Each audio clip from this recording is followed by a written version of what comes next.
19. He's only 21-year-old Kyle Busch. 22. 23 years old. He gets carded at McDonald's. This is where we'll see the maturity of Kyle. This kid wants to win. I would put money on him every week. Wild Thing wins. Kyle Busch is the future of our sport.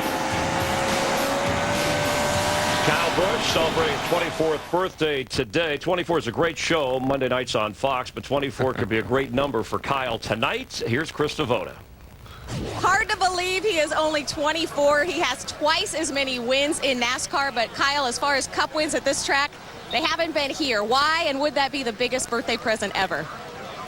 It probably would be, but not sure why exactly. We've had some good runs here in the past, just never been able to have quite enough to win here, but been close a few times, so we'll see if tonight's a night. I know you said you've got more cake than you could ever eat, but this is from NASCAR on Fox, and it was lit, but if you could blow that out, I imagine that would be your wish, would be the win here tonight? Can't tell you. You can't tell your wishes. And you notice it has sprinkles. I do notice it has sprinkles. That's nice. Very pretty. All right, Kyle Busch, we gave him the cupcake. I don't know if he'll take a bite out of that, but 24 years old, what were you three doing when you were 24? Wow. Can you remember? We'll start. I was realizing that broadcasting, I needed to get a real job because it's not hard work broadcasting. I was busy trying to explain to Bill France what was wrong with NASCAR. That went really well. And at 24, I was still trying to keep him out of trouble. That's right. Yeah, but here's the thing about Kyle. People want him to win like Petty. They want him to drive like Earnhardt, and they want him to act like Mark Martin. That's not going to happen. It just ain't going to happen with and this he's kid. controversial. He's controversial like you, though. Like Darrell Waltrip. Huh? Enjoy him. This is an extraordinary talent. Enjoy it. Well, you didn't, and Dale Earnhardt, right, didn't get your first win before you were 25. Here he has 14 wins and Cup alone. Well, and he won on Thursday night over here at a late model race. Listen. He won last night in the nationwide race. I think he's going to race tomorrow in Nashville, Tennessee, if I remember right. I think they've already canceled that race because of bad weather, believe it or not. So he doesn't get a chance to win 4 in a row. The kid would race every day, and why not if you're going to win all the time? He's good. He's very good. I mean, he's just so talented. I mean, the only drawback to him, again, is whether or not he's people friendly. But I think the big thing is he don't really care.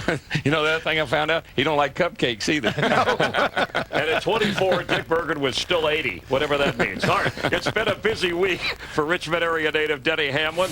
He opened up 2 local car washes and through his foundation had a charity race to support children with medical needs. The race took place at the nearby Southside Speedway. Some of Denny's friends were along for the ride.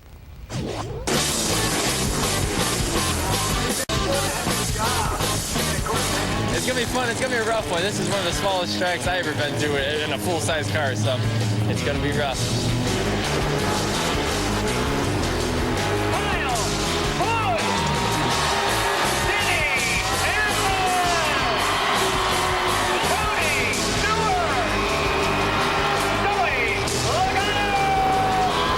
This is the stuff that's fun for us because there's no points involved. It's pretty cool to come back here with him and raise a lot of money for the Denny Hamlin Foundation.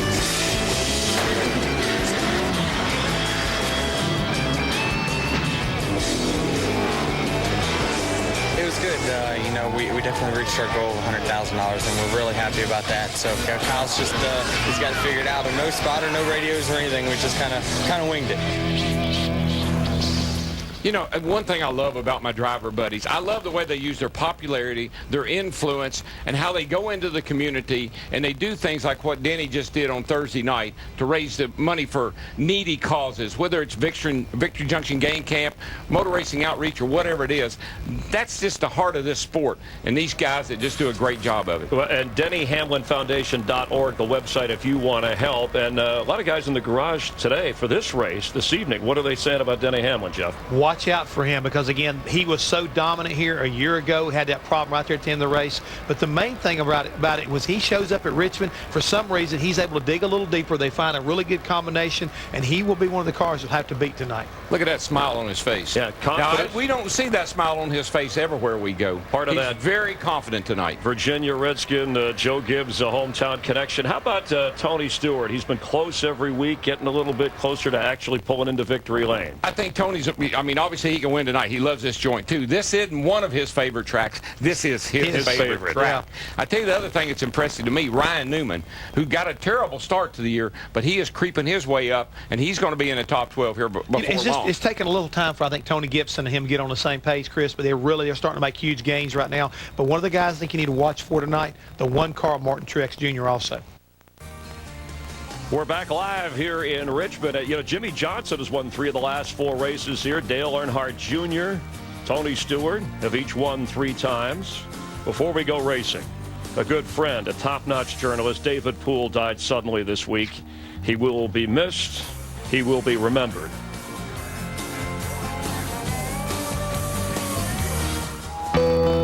David Poole, for 13 years the NASCAR beat writer for the Charlotte Observer, passed away Tuesday of a sudden heart attack. A gifted writer and radio host, Poole was a polarizing figure in the garage and press room. Him and my father had a unique relationship, kind of a good guy, bad guy. They'd get along one week and then be mad at each other the next. His opinion, regardless if people liked it or not. I mean, he spoke his mind, he spoke his opinion, and I think that it built a lot of respect. Anytime that he wrote, you knew that it was the gospel. Very opinionated, very direct with his words, but he was very fair. I mean, he never pulled any punches, and he was brutally honest. He was one of the good ones, He was one of the best ones in the business.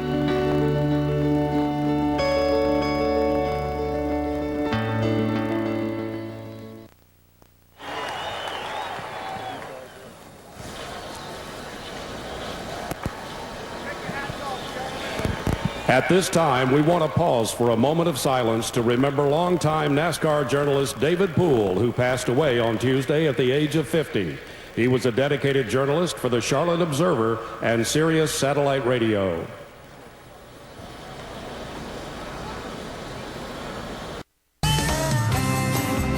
Welcome back to Richmond International Raceway, where the NASCAR Sprint Cup Series goes 400 laps tonight.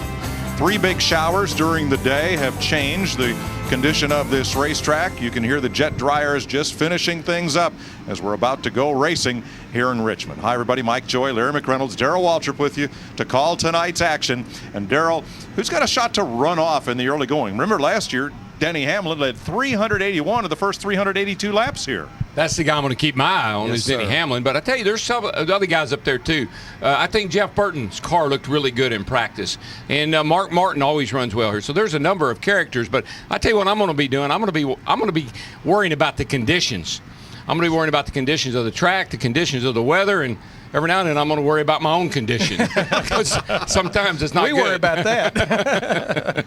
Larry, the slogan of this place is racing perfection. And there are many people in the sport that feel that this blend of short track action and kind of super speedway layout is racing perfection. Well, absolutely, Mike. We only have 3 short tracks left on our schedule, and this is like the perfect little racetrack. It's big enough that it contains 43 race cars, but small enough we still call it a short track. But it's fast. You enter the corner at over 150 miles per hour, and the banking is absolutely the perfect banking. It's not flat, but it's not high bank, about 14 degrees. That's the reason these guys can run side by side. But I know we always think about Tempers and Bristol, but it just seems like this place, maybe it's because it's the last short track race before we go to Bristol in August, it seems like this brings out the best of everybody as far as tempers and emotions. Is that the best or the worst? Maybe the worst. Or maybe both. Yeah.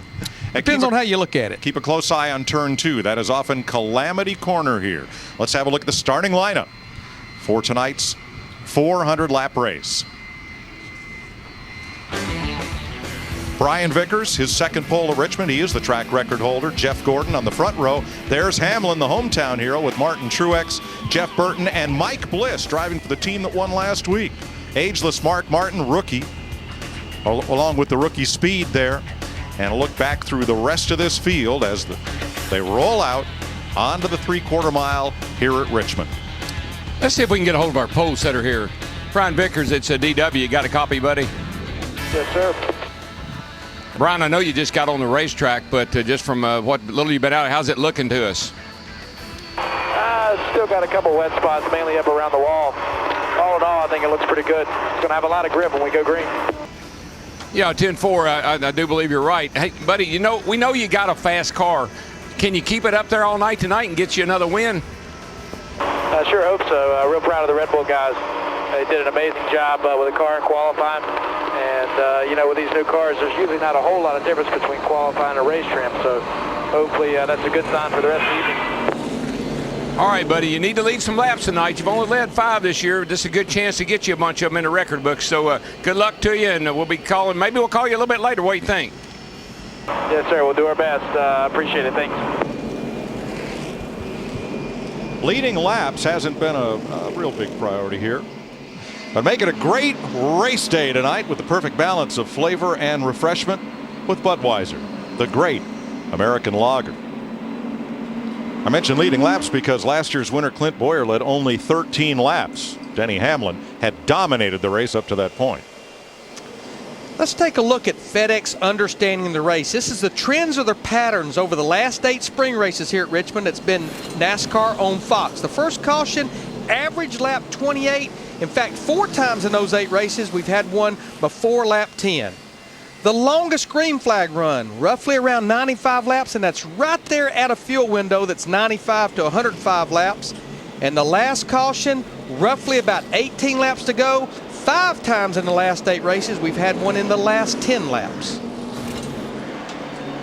You know what I like about this track, and short tracks in general, you can feel the speed here. You're just, the cars you're so close to them, and the colors and the noise and the whole thing is just really exhilarating when you're on a track like this. Well, it's nice and close packed and noisy on pit road here at the short track. Let's talk to our reporters, beginning with Dick Berggren. Well, Richmond is one of Dale Earnhardt Jr.'s very best racetracks, Mike. 3 wins in the Nationwide Series, 3 sprint car wins here as well. He has a brand new race car tonight. Dinged it up a little bit in practice, but the crew has got it all back together again. To win, he has to pass a lot of cars. Junior starts 25th. Chris Devoda.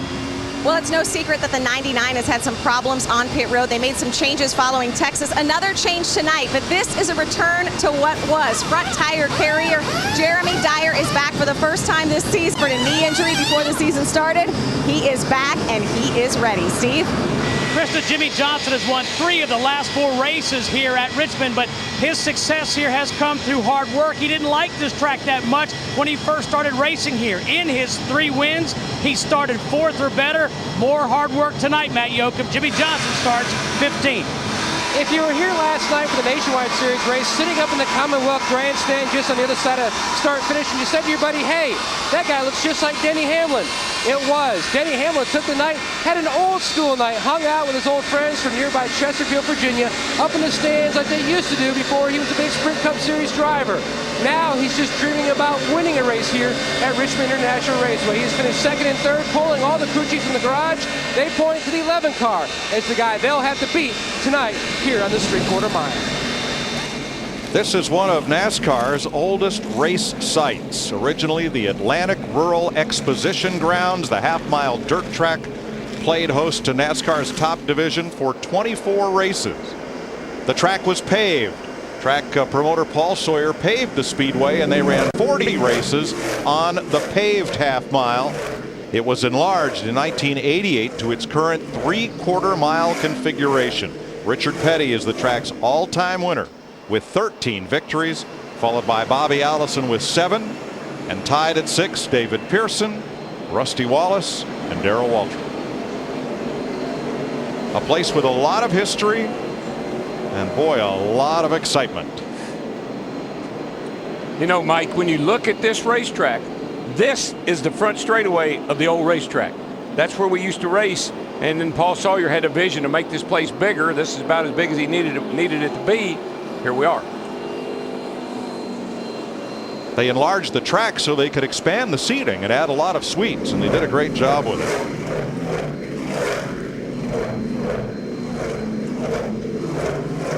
Let's have a look at our Pepsi throwback Talladega flashback.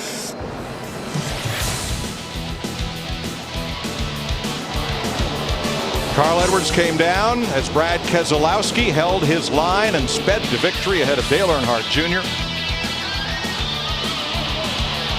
Ryan Newman. The fence held. It contained Edwards' race car. Minor injuries to 8 fans. Edwards, Ricky Bobby style, hopped out and ran across the line. Wasn't a great day for the Pepsi Challenger. However, this Talladega flashback brought to you by Pepsi Throwback. Give your taste buds a blast from the past. Available now for a limited time only. And you know, Mike, that car would have never gotten up in the fence. Carl's wouldn't, if the 39 hadn't have run underneath of it and lifted it up the way it did. That car was going to back in the front straightaway wall and probably shot back down the racetrack, but it was not going to go up in the fence until it got hit. I think we had so much focus on Carl Edwards' car, the lick that Ryan Newman in that 39 car took. And you know what? He finished third, and one reason he finished third is that lick was so hard, the throttle was hung. He didn't get that car woed down and stopped until he got to turn 1 and 2. Now, Brad Keselowski is not racing here this evening. James Finch's racing team is, however. Instead of a Chevrolet, they have a Dodge for the short tracks, and Mike Bliss, who led a good part of last night's race for this same race team, is aboard. And he qualified 6th. I mean, that's a great qualifying run for this team. They haven't been qualifying that well. So does that momentum mean anything? You dadgum right it does. I tell you what, they had a car to beat last night in the Nationwide Series race with Mike Bliss driving it to one car and broke the track bar in the back of the car. Sterling Marlin will be in the 09 car next week, and in 2 weeks under the lights Saturday night on speed at Lowe's Motor Speedway, Brad Keselowski, who qualified for the All-Star race by winning at Talladega, will be back driving the 09 car. Now they are drying the outer groove. That's why the cars are going around single file. These laps are not counting. And as soon as things are dry, we'll turn them loose under green. I hear a duck. There he is. Here's tonight's Aflac trivia question. When was the last time we had back-to-back first-time winners in the Sprint Cup Series? Here's a hint. It happened on Fox. And it wasn't that long ago. How about 2 years ago? If I said Charlotte and Dover, would that help you? Are you asking me and Larry? Or no, I'm asking the folks at home. We talk about Casey Mears and Martin Truex Jr. Got it. I didn't know whether we were supposed to answer. We or don't not. answer the ask.com questions. Oh, that's right. Okay. Actually, it's happened several times. In 2000 and 2001, Jerry Nadeau won the last 2000 race at Atlanta. Michael Waltrip won Daytona. And in 1999, Tony Stewart won here, and Joe Nemechek won the last week at New Hampshire. But the most recent time it happened was right here on Fox in 2007. And there they are. You know, we're sitting here looking at this shot as these cars come down the end of turn 1. Look at the safer barrier out there. I think it's really fascinating, the ingenuity and what a great safety device that has been. That has really, really helped the impact of these cars into the wall. Yeah, we were talking the other day on our program on speed about the old turn 2 at Richmond and just the double strand of guardrail. And one afternoon when Neil Bonnet was your teammate at Junior Johnson, and he just augured in between the 2 strands of guardrail and stuck his car there. Yeah, the only way I knew it was Neil when we came around was that the TV panel on the back had Budweiser on. That's the only way I knew it was him. Neil was okay. He was okay. But there have been some hard hits here, that's for sure. You know, this is our 3rd short track race, 2009. In the Roush Fenway, the woes at the short track seems like it has continued here. When you look at qualifying, look at the highest qualifying Roush Fenway car. Only one in the top 20, Greg Biffle at 20th. The Roush Fenway, they struggled at Martinsville, they struggled at Bristol, and it looks like right now, at least as far as qualifying, they're struggling here. But you heard Carl Edwards say in the pre-race, a lot of changes to that 99 car, a lot of unknowns when they take the green flag. And they didn't qualify all that great at Phoenix, like you said, Larry, but look at their finishes. They got their cars right in the race, and I bet they're right tonight before it's over with. David Reagan, 22nd. Jamie McMurray was the fastest Ford in practice. He will start 27th. And the 8's cars their Fords didn't fare very well in qualifying either. So we'll see if things turn around for the race. NASCAR has the option of starting this race under a green-yellow condition, and that means that we are still running behind the pace car, but the laps will begin to count on the scoreboard. This is done for a variety of reasons, and one of them is so that these cars don't burn up all their fuel drying the track without it counting. So the indication's being given to the field that we're going to go green-yellow here. You saw in our race analysis that the fuel window here for Sunoco race fuel is about 95 to 105 laps. A good rule of thumb here under caution is maybe 3 to 1, 3 cautions to 1 green flag lap. And when this happens, the first thing I think about is 1979. Because this is the way we started the Daytona 500 in 1979. We ran about, I don't know, 50 miles with the green and the yellow out before we finally got to racing. And of course, we all know what happened after that. Got a little rowdy down in turn 3. On the last lap. Sure it did. The Allison brothers and Cale Yarborough. Well, actually, it was just Donnie Allison and Cale Yarborough for the win. And you heard in pre-race that Kyle Busch is trying to do something tonight that only Cale Yarborough has done, and that is win a Sprint Cup race on his birthday. Cale did it not once but twice. So the green and yellow flags are in the air, and laps will begin to count. The pace picks up, and we should have a dry track shortly. The jet dryers are still working a couple of areas of pit road, and the bottom groove and apron coming past the start-finish line. And just because I figure Cale is listening or watching, that would mean you only tie Cale. You do not break his record. Well, and actually, Darrell, you don't, because if you win once on your birthday, you still haven't tied his record. You got to do it twice. He did it at Atlanta and North Wilkesboro in different years. So, Cale, I'm watching out for you, buddy. It's not like it was back in the 80s. I'm watching out for you now. You bet.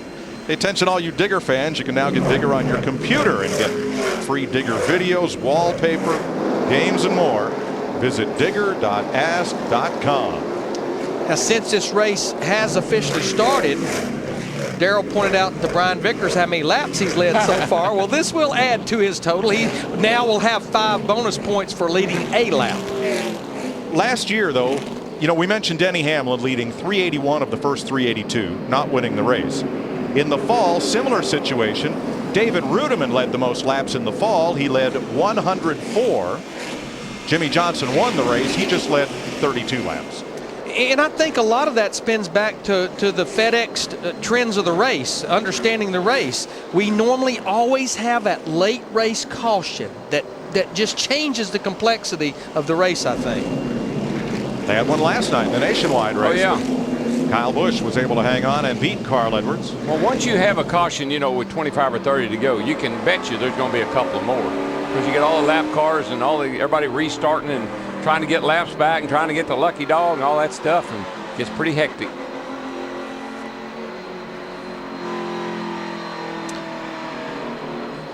I'm liking the way the track looks, Mike. We're pretty close to a start here. So here's a question from Ask.com, the official search engine of NASCAR. While you're at Ask.com, enter the Ask.com NASCAR Challenge for a chance to win daily prizes and a trip to Talladega from NASCAR's official search engine. Larry, right now, are you thinking of this as a 400-lap race? Or if you're a crew chief, are you trying to run this to halfway, which would be an official race, and then refigure your strategy? Well, I think you've got to do it that way, Mike, especially since this is a short track. Yeah, I have someone that's going to be monitoring the weather, especially as we get maybe past about lap 150, which 200 would be halfway.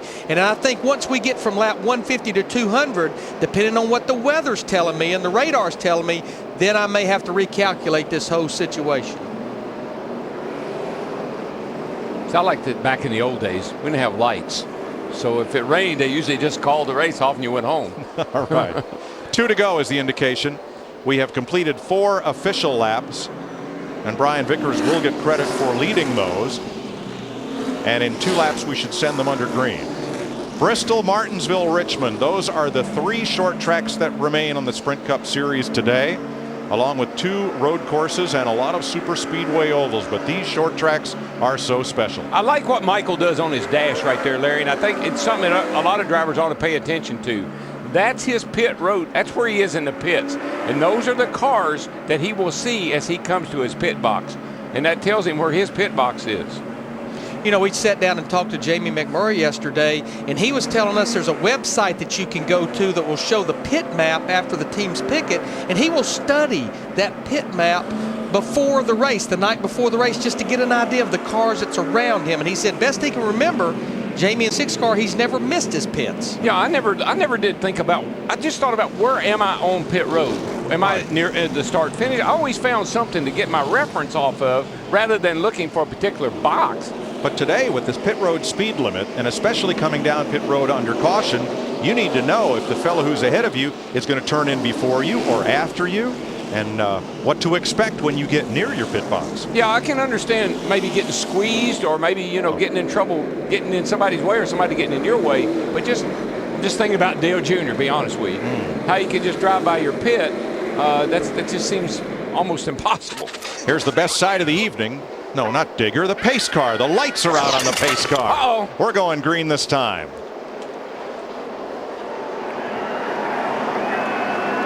The DW, it's Saturday night, and Saturday night's all right for fighting. Reach up there and pull those belts tight one more time. And the green's in there. That's the green's out here, and then the hole. And boy, all right, here we go. Boogity, boogity, boogity. And Lord, please don't let it rain anymore.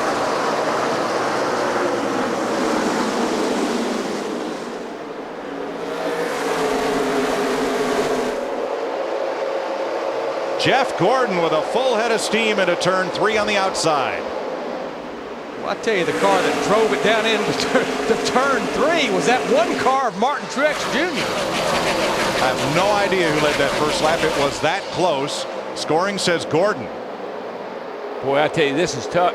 You have to be so careful right here. Dirty track's been wet. They dried it. Should be a lot of grip in it, but you got to be careful running up under somebody right now. Man, we're 3 wide off turn 4. Whoa, hold on to her, boys. Clint Boyer, last fall's winner in that 33, stuck in the middle. Scott Speed outside, David Stremme on the bottom, and Speed wisely gives way. Ran out of racetrack. He had to give way. Yeah, 12 wheels weren't going to corner better than 4 out there.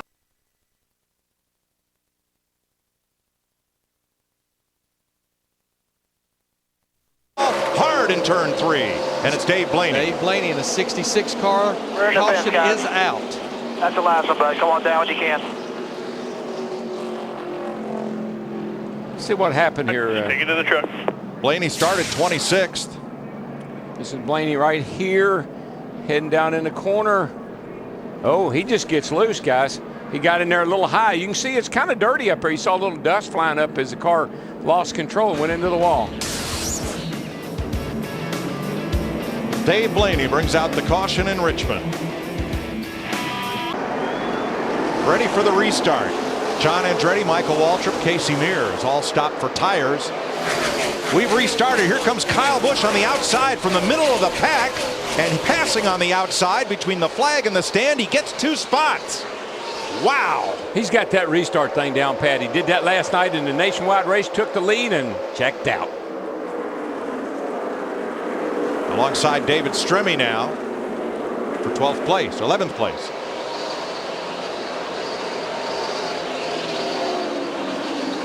See right there what I was talking about, entering turn 1 at almost 100 miles per hour into that 14 degrees of banking. Boy, Kyle likes that outside. Look at this. Here's a look at this restart. He just timed it perfectly, and of course, that's his teammate right in front of him. Gave him a little extra room there, I do believe. And that's perfectly legal. When the green flag is displayed on a restart, you can pass to the right before the start-finish line. Now, also right on the restart, Denny Hamlin went after Jeff Gordon. That didn't pay off too well, and now Hamlin is backing up from the 2 leaders just a bit. He's about to fall into the clutches of Mark Martin and Martin Truex. I'm a little bit like Darrell. I think Mark Martin, that 5 car, ran the Nationwide Series race last night. I think he's going to be a contender tonight. Oh, yeah. Brian Vickers out in front after 16 laps. NASCAR Sprint Cup Racing is sponsored by Ask.com. Where do NASCAR fans get answers? Ask.com, the official search engine of NASCAR. By Sprint, NASCAR Sprint Cup Mobile. It'll change the way you experience the race. By the all-new 09 F-150. It's not just a new truck, it's a new F-150. And by Lowe's, for all your home improvement needs. Lowe's, let's build something together. Kyle Busch, birthday boy, flying up through the field. He's passed Mike Bliss, past Ryan Newman, Clint Boyer, and now he's working on the top 6. But see, look at the difference of him and everybody else. What's the rest of them doing? All fighting for the bottom, fighting for the bottom. Got to be on the bottom. Not him. He goes where they're not. He's definitely making that second groove work. And it will right now. I mean, the track's pretty clean other than way up high, so there's not all that dirty debris and stuff on the track yet. And what are they saying down there in the pit, Steve?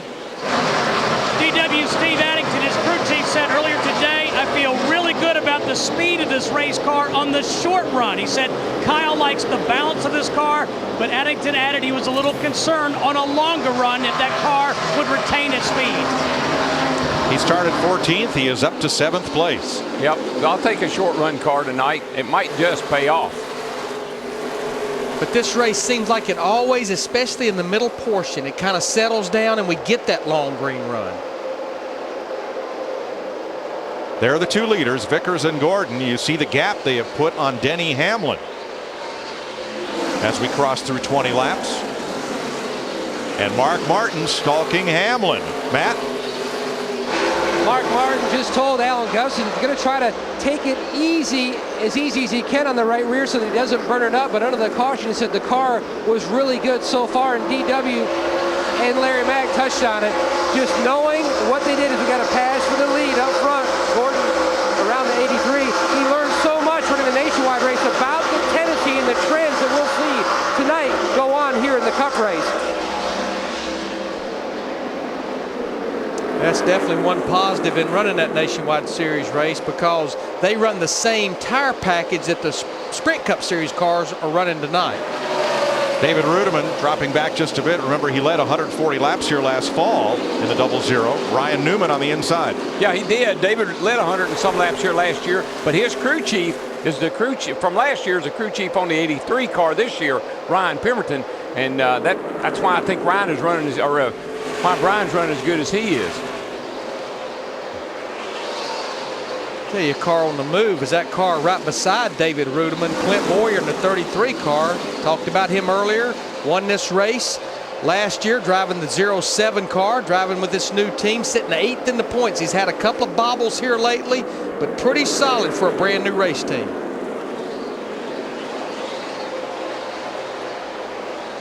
Boyer started 12th, running 10th, challenging for 9th place. Tell you, a car they're probably going to have to contend with before this night's out. He's already moving up as Jimmy Johnson in that 48 car. He's won 3 of the last 4 races here, but it's pretty much been feast or famine. He only has like 4 top 10 finishes. 3 of those they've been wins. And right with him is the Blue Deuce of Kurt Busch, and Busch also intends on being a factor here. Let's go back up front where Jeff Gordon has opened up 7/10 of a second on Brian Vickers. Steve? Mike, the early report from Jeff Gordon, even though he's in the lead, is that he is loose off of turn 4. His crew chief, Steve Letarte, said, take it easy, be patient, this track is going to change, Dick. Brian Vickers started on the pole. He has 3 times said in the last few laps that the car is tight in the center of the turns as he's about to lose another spot.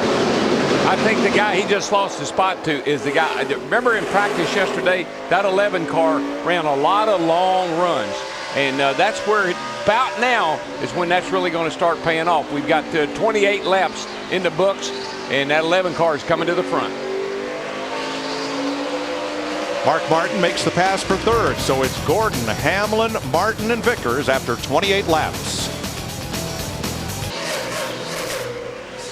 35 laps complete in Richmond. Jeff Gordon in command. Denny Hamlin is 1.2 seconds back. Mark Martin 7/10 back of Hamlin. Carl Edwards and Matt Kenseth. There's 2 of those Fords, Larry, working their way to the front. They've each gained 10 positions. Slowly but surely. I'll tell you what, though, that 24 car this year, unlike years past, last 2 or 3, that thing just it gets better and better as the race goes on, unlike in years past where it's sort of fallen off at the start of races. Jeff Burton battles Kurt Busch, and Busch moves up to 8th. You know, back to Jeff Gordon, Darrell, you know, Goodyear, they've changed the left side tire about everywhere we've been. They've given the left side tire more grip. And that was one of the big complaints Jeff has had the last couple of years. I can't feel my left side tires. I can't feel my left front. I think this tire change has fallen right into his lap. Something has. You know, he's been complaining about his back quite a bit, and I've suggested to him spinal decompression. I did that. I had a disc that was a little bit bulging, and I did that, and it really helped me. So I told him, I said, come over to Franklin, Tennessee, and I'll take you over to see my doctor. Fix you up. You know, it's not going to be too many laps. He's going to catch the back of the field, so he'll have to start dealing with some lap traffic. Gordon is pulling away from Hamlin at about half a tenth of a second per lap right now. Mark Martin stable at third. Brian Vickers, the pole sitter, fourth. Martin Truex fifth. Kyle Busch has come from 14th up to 6th. 4.2 seconds off the lead and closing on Truex right now. Here they come off the corner with Busch to the inside, and Truex, one of those drivers that's worked the lane way up high on the racetrack.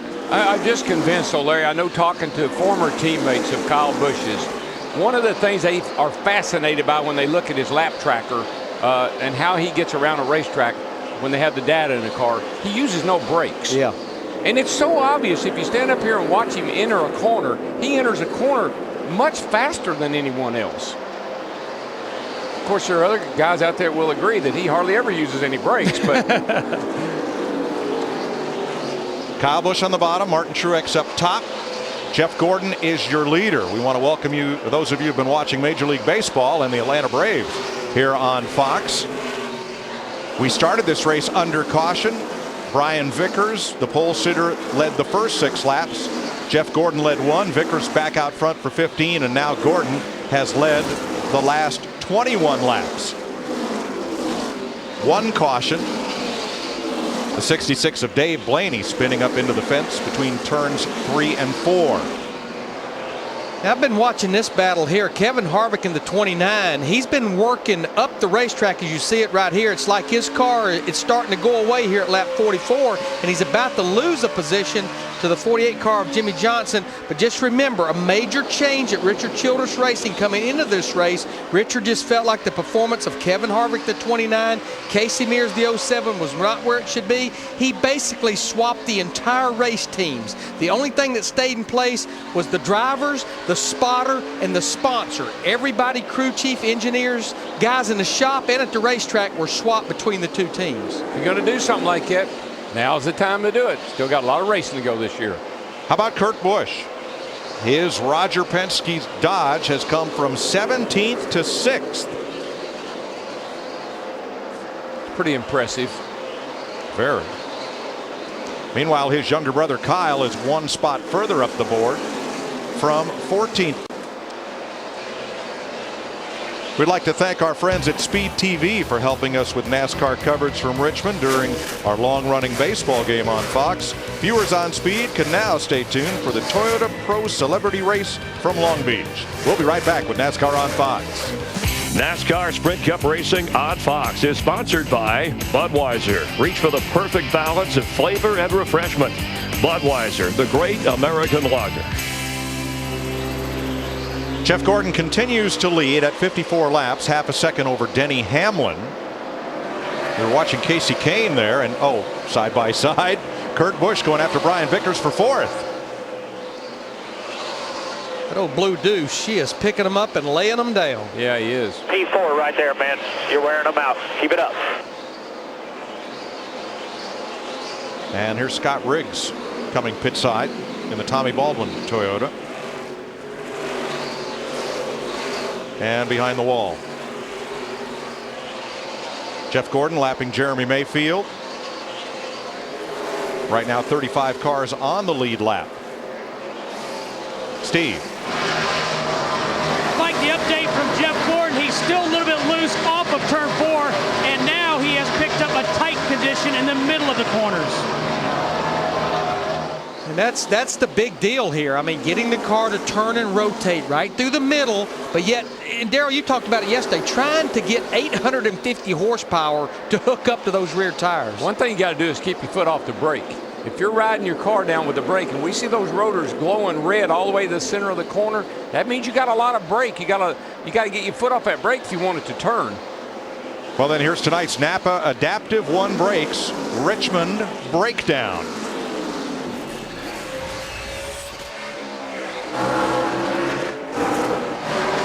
Into it kind of light getting into turn 1 because you overstep it, then your car just gets loose in. And then the whole goal is to get the car slowed down early enough that you can get off the brake and let it roll through the center.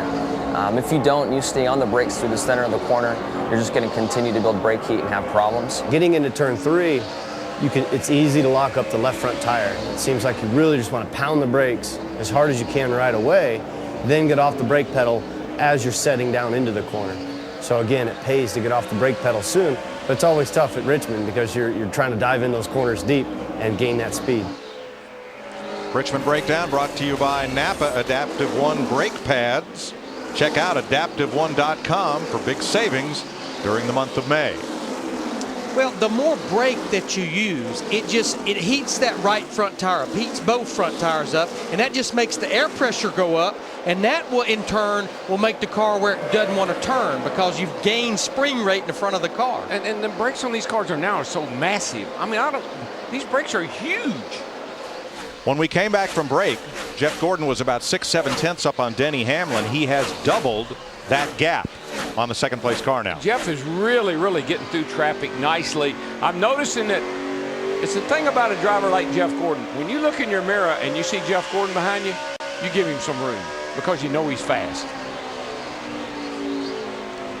You know, a guy that had a great run at Talladega last week, Scott Speed in the 82 car, came in here and qualified 8th, one of our go-homers. I was a little afraid that he had a fast race car, but he maybe didn't have a good race car for the race. He's already been lapped, and now he's back in the 38th position. Scott just trying to log laps, making his first start here at Richmond tonight.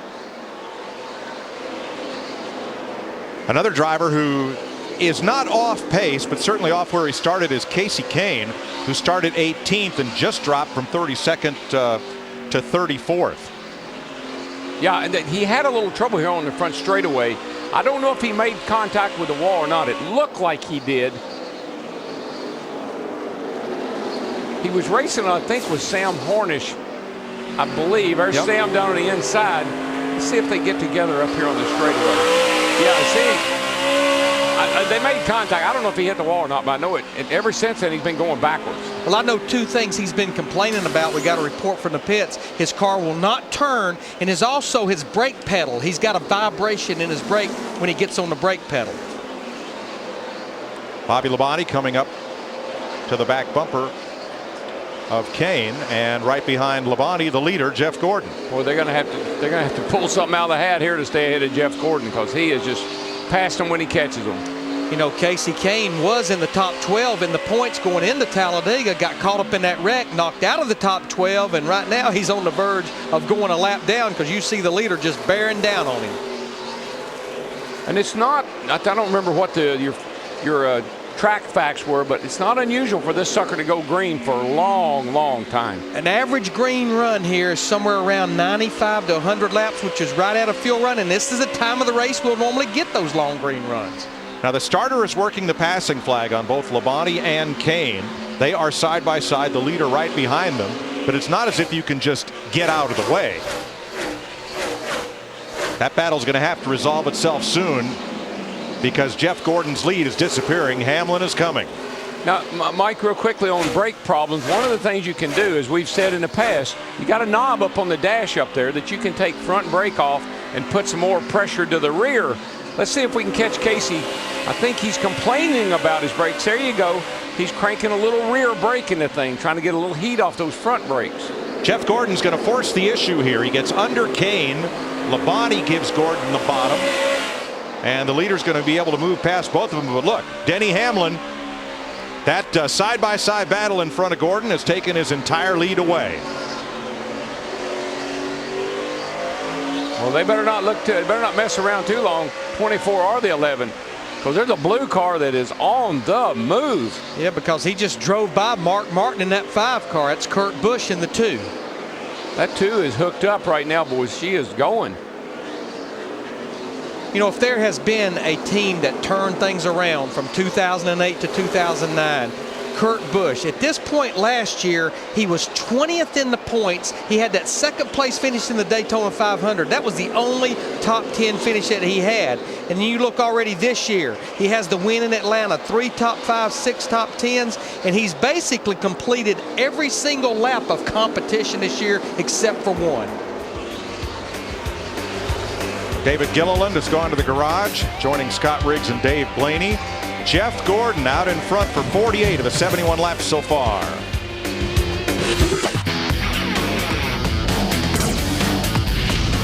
I like the way this one's looking. More NASCAR on Fox coming up. 80 laps complete next time by here in Richmond. The 51 laps that Jeff Gordon has led are but a memory. Denny Hamlin has driven out front, and Kurt Busch has also passed Gordon for second place. Here's the pass for the lead. And that's what we saw this 11 car do all during practice. It was so smooth and right around that yellow line. I couldn't believe how he could just ride that yellow line all the way through the corner. He never moves off the bottom of the racetrack. Man, that thing will just eat that yellow line up. Those left side tires are sticking to that yellow line.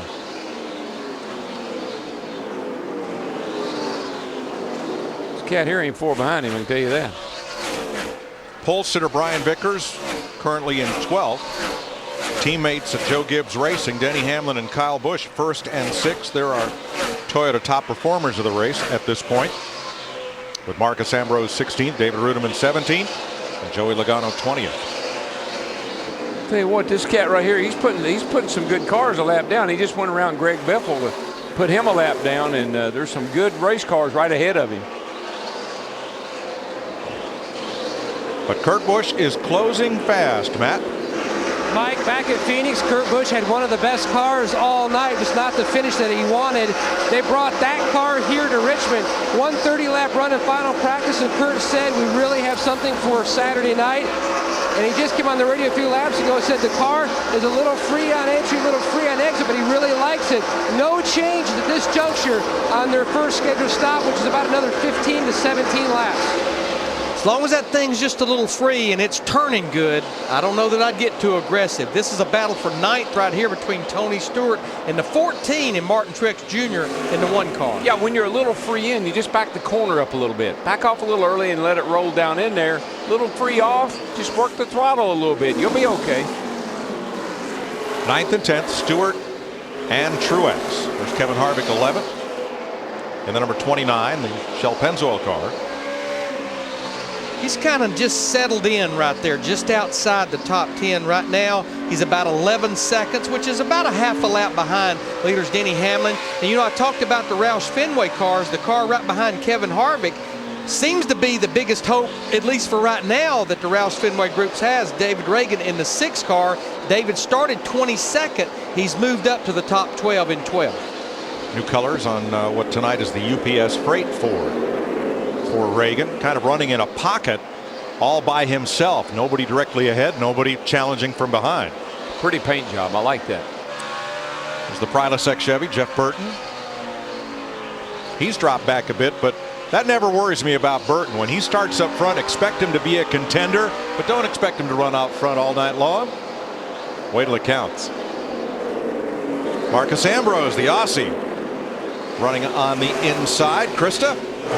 Mike, the Tasmanian Devil is on the move, but they are not surprised. Even though he has never raced a cup race here, Marcus Ambrose has been very good this year on the short tracks.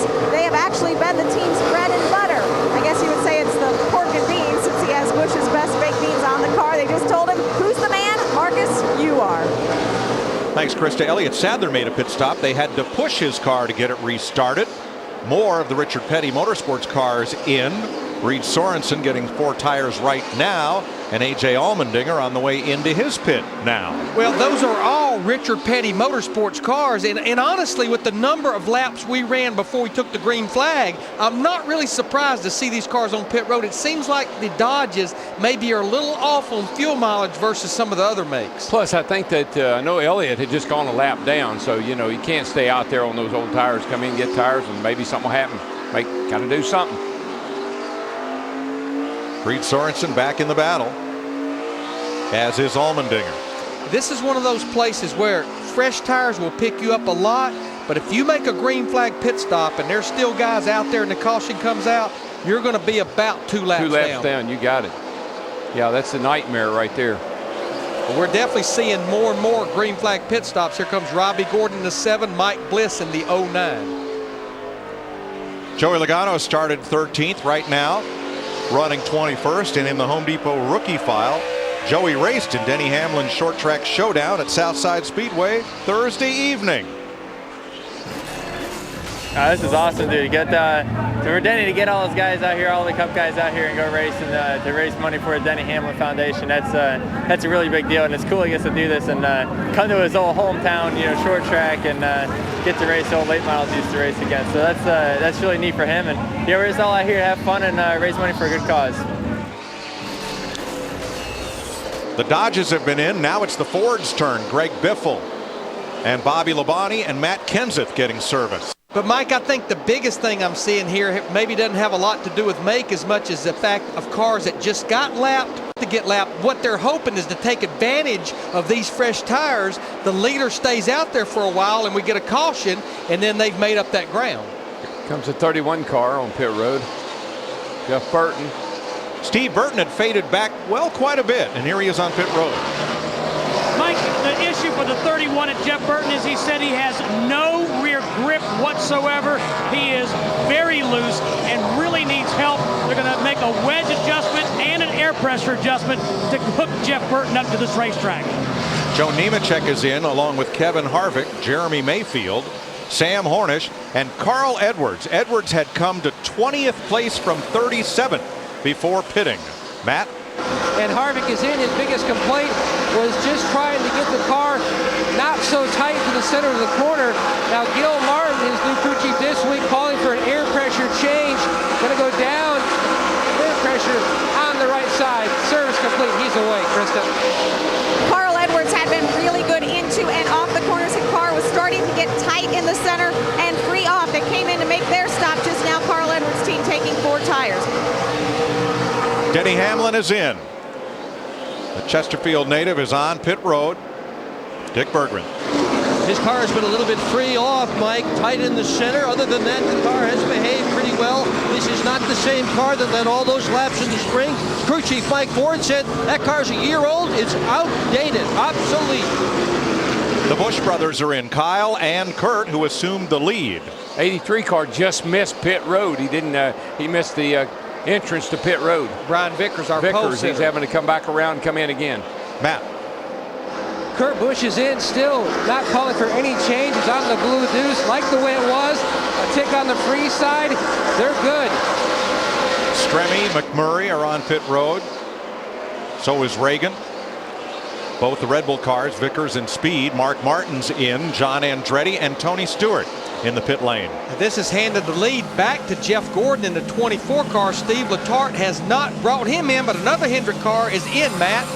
Track bar, Larry Mack, already adjustment completed on the 5 car. Mark Martin began losing the center of the corner at about lap 30 to Steve.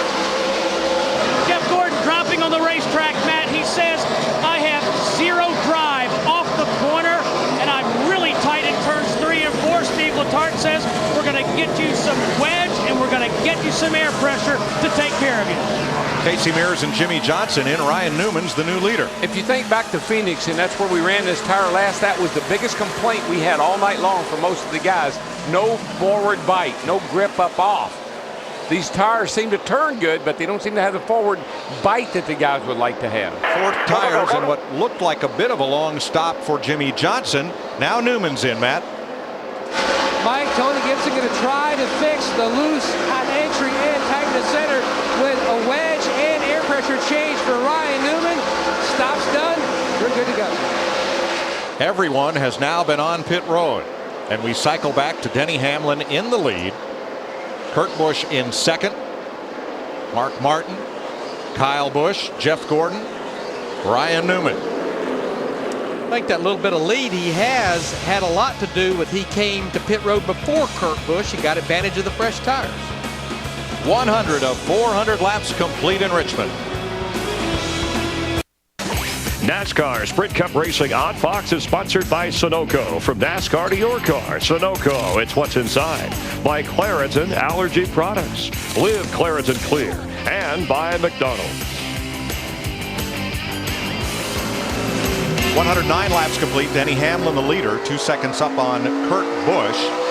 In the garage right now, Joe Nemechek has joined Tony Raines, Scott Riggs, and Dave Blaney. David Gilliland spent 17 laps in the garage, but he is back in the race. Yeah, the two fastest car right now are definitely Hamlin, and then Mark's not far behind.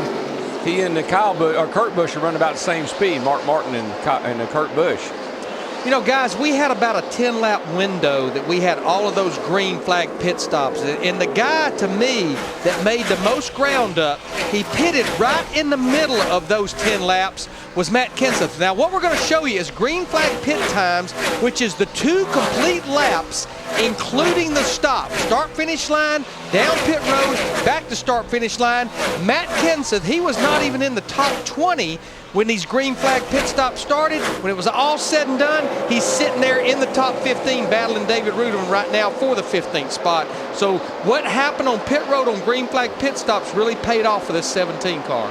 And Larry, that's great information, but it doesn't come as a very big surprise. No, it does not. Because those cats, I mean, how many races has he and his team done that time after time? Third place, Kyle Busch drives right on past Mark Martin. But I love that statistic because it not only shows how fast the pit crew is, but how fast the driver is getting off the track onto pit road, into his box, back into the pit lane, and out into competition again. The whole package, the whole 2 laps. Steve, Kyle Busch is looking a lot like the Kyle Busch of last night when he ended up in victory lane. Yes, he is, Mike. You know, he's a great driver, but he gives great feedback to his crew. He said, I'm a little tight and I'm a little loose, but I'm more tight than I am loose. So let's work on that. Let's fix that. And I know the fans that listen to us all the time, they know, but when whatever the first word out of his mouth Trouble, is, Darrell, front straightaway. Jeremy Mayfield has spun, something broken under the rear of that car because the right sides are on the ground. Boy, they are. Well, you want to know who was breathing? Look at the right side. He hit the wall pretty good, Larry. A strong sigh of relief. Dale Earnhardt Jr. was just about to get lapped. See what happened here. Give up on the right side before we go to. Watch that silver 41 coming into view in the outside lane. Popped that wall pretty hard. Makes a little contact there, but I think there must be more to this story. Then here he is on the front straightaway. So he did some damage as he rubbed the wall down the back there.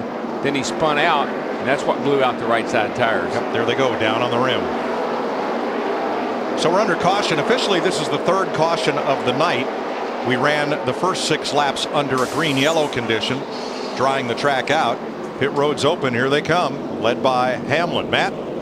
And Kurt Busch felt like this run, the car was a little bit freer on entry than it was the first run. Enters pit road in the 2nd position. Pat Tryson will fix it with a slight air pressure change. Steve. 4 tires for Kyle Busch in the 18, Matt. 4 tires, no other changes to the 18, Dick. And Denny Hamlin is going to take 4 tires and a very minor chassis adjustment. And he has had the good fortune of Joe Nemechek, who had been pitting in front of him, dropping out in the 83. Vickers way behind, so he's got nobody in front of him when he leaves pit road.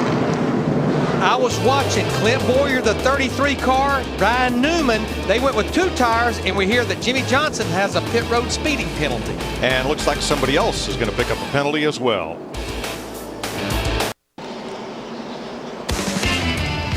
Welcome back to Richmond with Darrell Waltrip, Larry McReynolds. I'm Mike Joy. We're finishing up the 3rd caution of the night and getting ready to restart. Jimmy Johnson said he was confused where the commitment line was in turn number 3. That's why he got nabbed for speeding on pit road.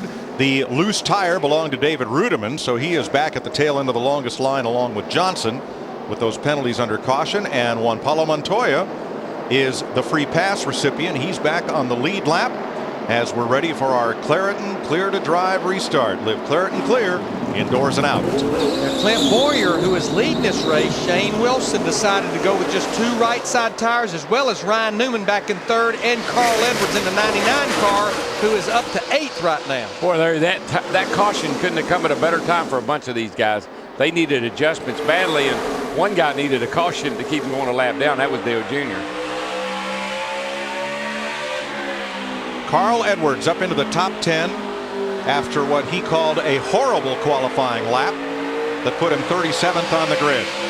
But I'm going to tell you, we're going to have a battle for the lead here right away. Denny Hamlin, the 11, he just turns the thing to the bottom, and he's able to pick the throttle up so quick. If he ever gets that right front fender inside that left rear quarter panel, I think Clint Bowyer's time at the front is going to be short-lived. Well, and it seems like that 11 car, Larry, it takes it maybe 5 or 6 laps to really get good. It's not bad right now, obviously, but it gets better as it goes along. And there it is. Here he comes for the second time tonight.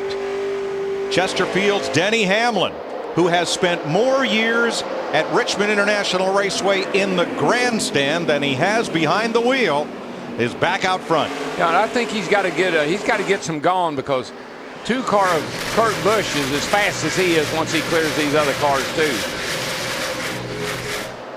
Ryan Newman in that 39 car, he's going to take the second spot away from Clint Bowyer. Ryan Newman has just 2 fresh right side tires, just like Bowyer, but there's Kurt Busch in that 2 car right on the back bumper of it. Yeah, those guys, the 39 and the 33, both with 2 tires, they're going to hold that 2 up for a little bit here, running side by side like that. Kurt's just got to be patient right here. He's much faster, but he doesn't want to force anything. It's way too early. But while Kurt's riding behind those 2 guys side by side, that little black dot up there called an 11 car is getting smaller and smaller. Yeah, and certainly Kurt knows that, and that's the only thing about it. You got to be patient right here with these 2 guys on 2 tires that are running about the same speed. Here you go. Might have gotten a run under them there, but can't make the pass. Well, Newman had the line on the bottom, but Bowyer up high got such a good drive off turn 2 that they enter turn 3 dead even again. Yeah, the only way Kurt's going to get by him is he's going to have to get a nose up under him off the corner. He'll go by both of them at the same time if everything works out right. But why this group, they have Kurt Busch stacked up. We see a couple other players coming into the picture there. Mark Martin in the 5 and Kyle Busch in the 18. Newman edging ahead of Bowyer, who got loose off turn 2 that time. Yeah, that's good news for the 2 car. He'll be able to move on by now, because just couldn't do anything with those cars running side by side. Kyle tries the outside on Mark, but if he makes that move, well, that's where Bowyer would have been. Kyle likes that outside. Yes. We've seen him do this on Ford on the restarts already. We've seen him do it. He really likes that outside. Try to sneak faster. And here comes Jeff Gordon into the picture as well in the pack behind the race leaders as Newman and Busch battle for second. You know, Darrell, the only downside to running that high side, especially on the exit of the corners above another race car, is we see cars all the time get loose or start pushing. Late exit, they'll send you right into the wall. Yeah, you really drive in the corner real hard under the guy trying to clear him. You end up going a little too hard, get on the brakes, get your car loose, and you slide into the guy on the outside. Happens a lot. It's a whole different racetrack next week, the venerable Darlington Raceway, where they've been running the Southern 500 since 1950 next Saturday night. That sounds so good, the Southern 500. You bet. Ryan Newman has only 1 short track victory in Sprint Cup racing. It came right here in September 2003. And no disrespect to Miss California, but the Southern, not the Southern California 500, the Darlington Southern 500.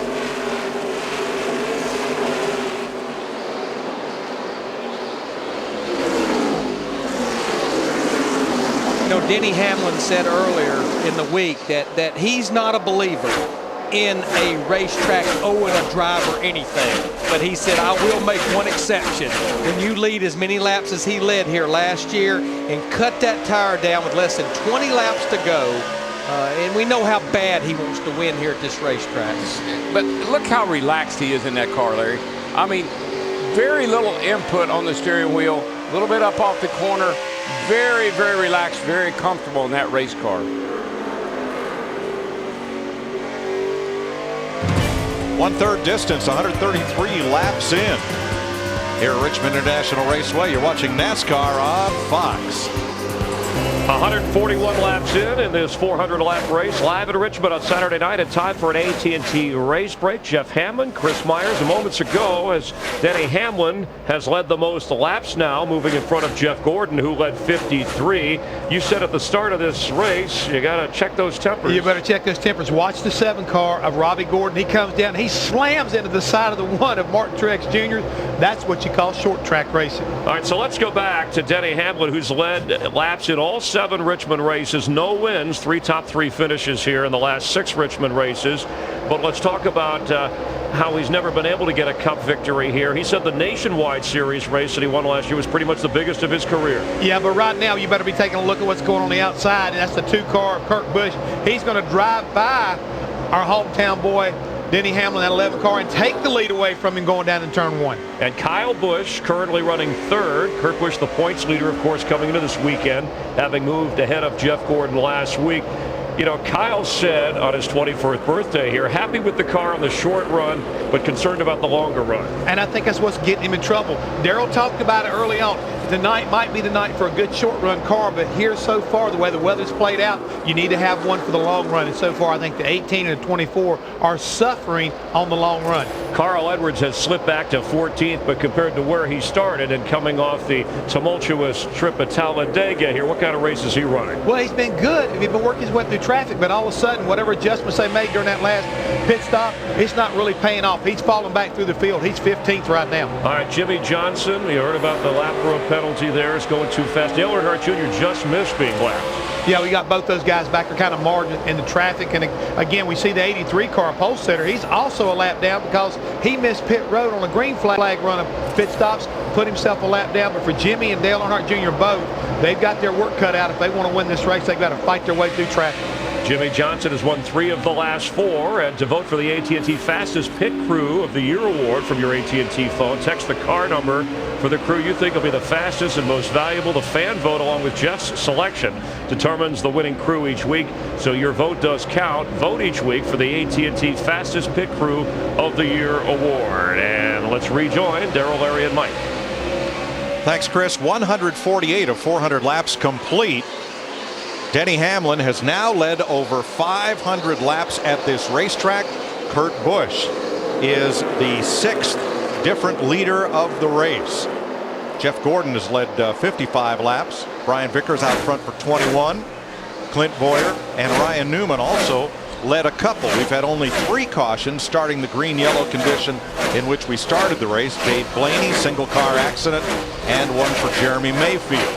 The only cars that are out of the race are the front straightaway. Casey Kane finally loses his battle to keep that Budweiser car under control. He's been loose off turn 4, Darrell, for about the last 25 laps, and finally it got away from him. Yeah, I've been reading Budweiser very, very plainly off turn 4 most of the evening. Watch the red car. Here he comes. It just steps out.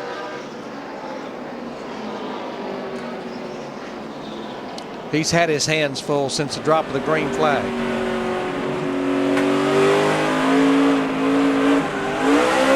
I mean, he's not even in the throttle hard when it comes around. That's how loose he is. Jamie McMurray will get the free pass under this, the 4th caution of the day. No apparent damage for Kane's car. Well, she is feeding time on pit road. Here they come. Matt? Kurt Busch chasing his 2nd win here at Richmond. Very pleased with the race car, and it showed on the stopwatch. No changes for this run. They're just going to try to keep up with the racetrack on the next stop. Maybe a slight air pressure change. Steve? His brother Kyle Busch says he's still a little bit tight and still a little bit loose on exit. They've just made a small track bar adjustment, Krista. The 47 came in. Marcus Ambrose's car was loose. They put the air pressure back, and the track position gain worked for Carl Edwards. They took 2 on the last stop. It was 4 right here. Dick.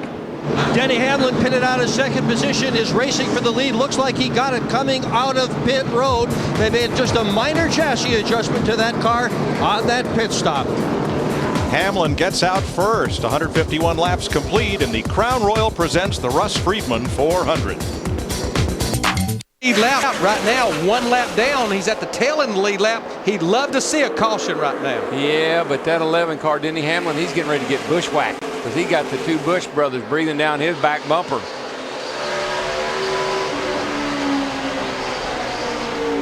Looking at Casey Mears there in the 07 car.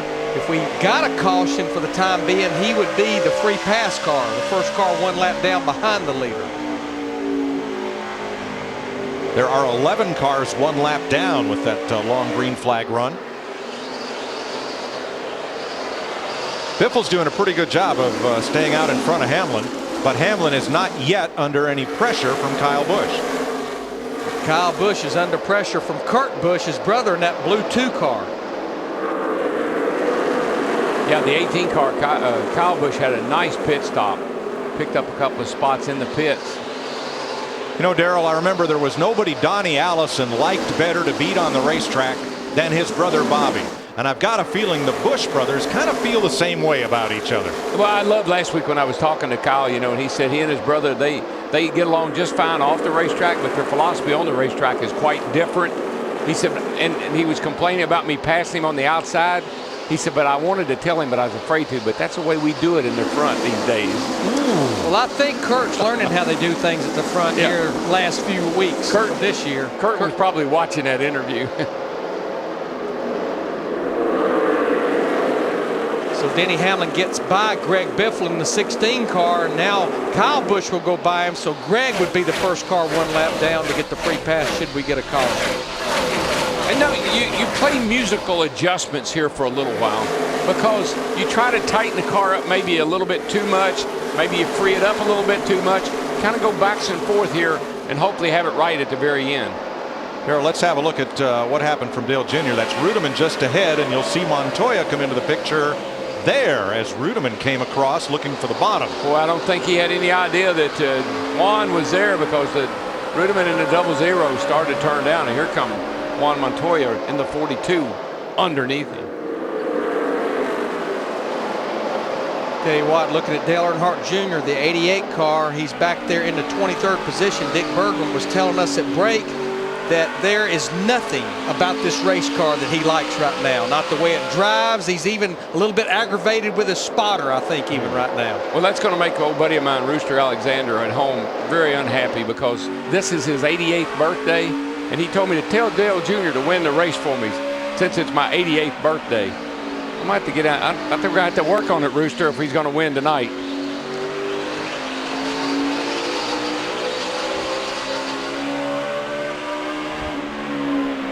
Boy, back of the pack, they get 3 wide through turns 1 and 2. And somehow that all sorted out. Right in front of Carl Edwards. Oh, and Allmendinger is not happy with Stremme and tattoos the rear bumper of the 12 to let him know it. Yeah, that was a forced play. But the thing about it, Allmendinger is a lap down. Stremme in the 12, as well as his teammate Sam Hornish Jr., they're both on the lead lap. I don't understand what that was about. Hornish is 14th, and Stremme in the Star Trek car is 15th. Krista? Sam Hornish is having a great run tonight. He got his first career top 10 a couple weeks ago at Phoenix, and the copy points very similar for this track compared to Phoenix. And Sam told me his car is set up for the long run. And you know what? We've talked about Sam Hornish, and is he going to make it in this series? And can he do well in these cars? You know what? It wasn't Sam Hornish. It was his car. Yes. Because overall, look how much better he's doing, and the Penske cars are overall better. Well, it's the whole Penske team. Here's Kurt Busch challenging for second. Here's David Stremme in the top 15, running right with Hornish. This team has just had an incredible resurgence over the last several races. Comeback team of the year. Absolutely. But you know what, Darrell? We had Sam Hornish Jr. on our trackside show, and we've had him on there before. That was a different Sam Hornish Jr. we talked to. Boy, trouble right here on the front straightaway. Stremme turned Edwards around, and McMurray spins into his teammate. Boy, that was uncalled for. Not sure what. Yeah, Darrell, I'm not sure what got Stremme right up and into Carl Edwards. I don't know, but he sure didn't cut him any slack. I know that. Nope. Now that right side damage on McMurray was already there. Let's see if we can see what You don't got no flat. created this situation. Here's Stremme. Turns under Carl right here, the 99. They make a little contact, and He just stayed against him. But, you know, he had to, Larry. If he backs off, the 99 comes across his hood and would put them both in the wall. So he did the right thing by pushing him on around, actually.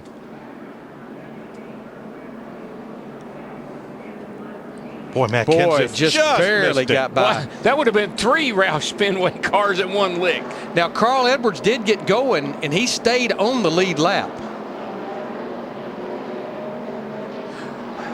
You could see what happened to Jamie McMurray. He had to check up because of the 44 Allmendinger, and that's what got him turned around.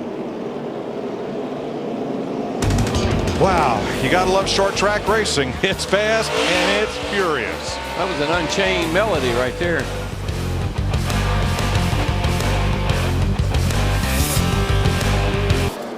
Thanks, Jeff. Doubly tough here at the short track. Hard to hear on pit road and even here up on the spotter's perch as well. A lot of varying strategy. A lot of drivers like Jeff Gordon took 2 tires. Others took 4. Jimmy Johnson made an extra pit stop to check on a fluid leak, and we're ready to go back to green at lap 174. Not surprised that I was almost surprised we didn't have more cars stay out. We only had 12 laps since they were last on pit road. The front 7 cars stayed out, along with several of the cars 1 lap down. Casey Mears, Paul Menard, and Mike Bliss were those cars. Everyone else came to pit road. Watching back from Denny Hamlin, the race leader, at Kyle Busch. Kurt Busch behind him, Mark Martin. And Hamlin walking away once again. Well, yeah, but I think he 18 cleared traffic a little bit better this time, and I think he's going to pay his teammate a little visit here. Whoa, man, 18 got loose off 2 that time. Here comes the 2 car of his brother, Kurt, looking to the bottom. Now, Kyle Busch has not led this race yet tonight in the 18. But you're right, Darrell. He got loose off turn 2. Kurt got that right front fender that left for a quarter panel, but then Kyle was a little better. I think right now, Kurt's better through 1 and 2. Kyle's better through 3 and 4. Just can't complete the pass on his brother. I believe he will this time, Larry. He's got that thing down on the bottom, and I think he's going to gas right by him. There he goes. Side clear, man, clear. Good job. Matt? Take your mark, bud. Mike, after they decided to stay out, conversation back and forth between Kurt and Pat Trice and his crew chief. Kurt simply said the car is just turning so well. Even though it's free on entry and a little more free on exit, I really don't want to mess with it air pressure-wise because it's just turning so well. I'm afraid we'll go the wrong direction.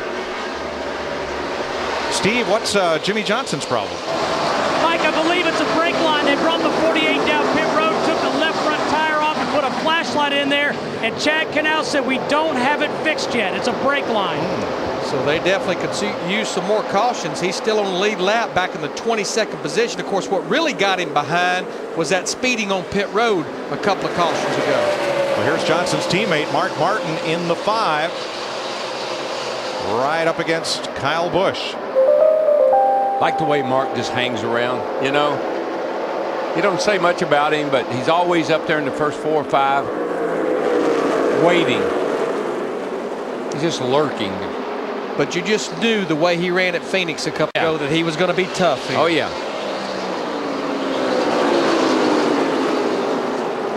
Boy, Strimmy just put the 17 in the wall by accident. They were 3 wide. Jimmy got into Logano, and Logano goes up and almost hit the wall from Jimmy Johnson. A lot of contact down there. Yeah, and the 17's got quite a bit of damage, I believe, to the right side of his car. And, you know, Jimmy Johnson, if he's got a brake line loose or leaking, he could be having some real brake issues. You can see the right side of the 17 all scraped up. Watch this. They're 3 wide here. Come off turn 4. Just a little contact right there, and good bit of contact on the 17 up against the wall. And from onboard Logano. I mean, you can get by with 3 wide until you get late exit of the corner. You just run out of real estate. I tell you, that was a hard lick on that 17 car. Right now, Matt is back in the 21st position, battling Jimmy Johnson in the 48 car. The good thing for Jimmy Johnson is the front and rear brake systems on these cars are discrete. They do not share any fluid. They're separate systems, so he'll at least have 2-wheel brakes. He's got brakes. It's just going to be a handful to drive till they can get it repaired. You can see he can't get in the corner right now. Plus, it will change the balance. whichever one's leaking, if it's front or rear, it's going to have a little bit different feel than it should have.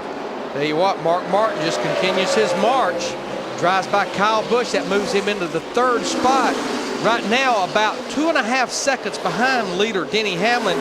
See Ryan Newman in that 39 car. He's lurking back there as well. I like Newman. Boy, I tell you, he's been running so good lately, Larry. And just think about that poor team. They started the year off disastrous, but they have really, really turned it around. Tony Gibson and his crew chief, they've had some great runs here, and they're lurking right outside the top 12. Yeah, they're only 30 points out of 13th. In fact, over the last 5 races, they have gained 19 spots in the points. And there you can see. Yeah, poised to move up again tonight. Matt? Mike, Tony Gibson told me knowledge is everything. In fact, he went back to a setup they used here a year ago with Mark Martin. They finished top 5 in both races. They unloaded with the exact same setup, and it was just as fast. The car in front, Mark Martin, who he worked with last year, his car just too free early on. That's his biggest issue. It's really come in nicely now. Well, I don't think there's any doubt the track, because of the rain we had, there was no rubber on the track. So obviously there's going to be a big swing in the track conditions. Now, a guy we've not talked about is his teammate and his car owner, Tony Stewart, in the 14 car. Tony started in 16th position. He's up to 11th. And Darrell, I love what you said in the pre-race show. It's not one of his favorite racetracks. It is his favorite racetrack. Got his very first win here in his rookie season back in 1999, September of that year.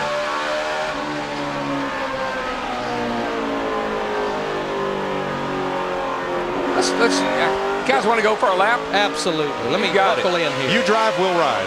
Going down here we go. Let's ride with my brother here, Michael Waltrip, in the 55 car. Coming up off of turn 4. We're going to be looking at the start-finish line right here. This front straightaway is a great big old sweeper. Hold it out. Make a little bit of a late entry down into the bottom of 1 and 2. Car's going to dime in the corner a little bit. Shove up in the middle. Tight off right here.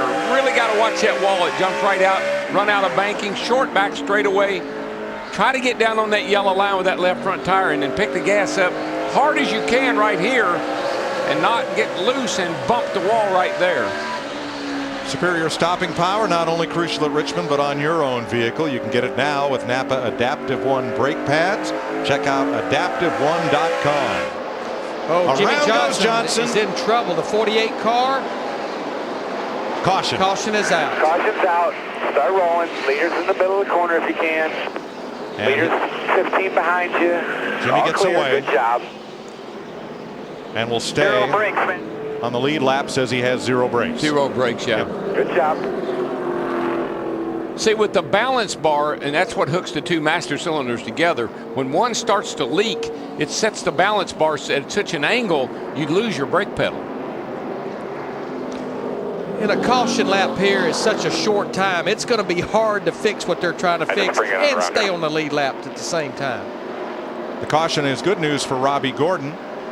He will get the free pass and be back on the lead lap. That'll give us 24 cars on the lead lap. And let's show you what happened to Jimmy Johnson right here. Yeah. Looks like he just maybe has a lot of rear brake in the car, and that locked the rear tires up, and that's what spun it out. But looking at, well, he's trying to keep it off the wall here, so. John Andretti in the 34 just stopped till he was finished spinning. See the cowl flaps open up. That lets the air pressure out from under the hood of the car. It's another one of the safety items on the cars. Pit road's open. And most everybody on the lead lap will come in. Denny Hamlin leads him down, Matt. Kurt Busch in the 2 currently running in the 2nd spot. The Miller Lite guys on the wall waiting for him to hit the board. Comes to a stop. No adjustments this stop as well for Kurt Busch in the 2. Steve. Matt, Kyle Busch said undo what you did on that last stop. So they're going to reverse that track bar change. They also made an air pressure adjustment. Let's go to Dick. Denny Hamlin has been absolutely flawless in bringing his car onto pit road. He is again. This pit crew has been absolutely flawless as well. The slightest chassis adjustment. There goes the 11 cars. You're going to beat him out. Oh, yeah. Pit crew got it done. Pretty much looks like everybody went with 4 tires on this particular caution as we're 7 laps away from halfway. See a lot of problems with Ryan Newman in that 39 car, lost 6 spots on that stop. And Jeff Burton got blocked in. Oh, trying to get out as Montoya backs up. Backing up. Ooh, contact. Wow. Very little, though. Just barely scraped the rear bumper of the 42 car. Like to have been big. Could have been. Hope it didn't hurt the left rear tire on Burton's car.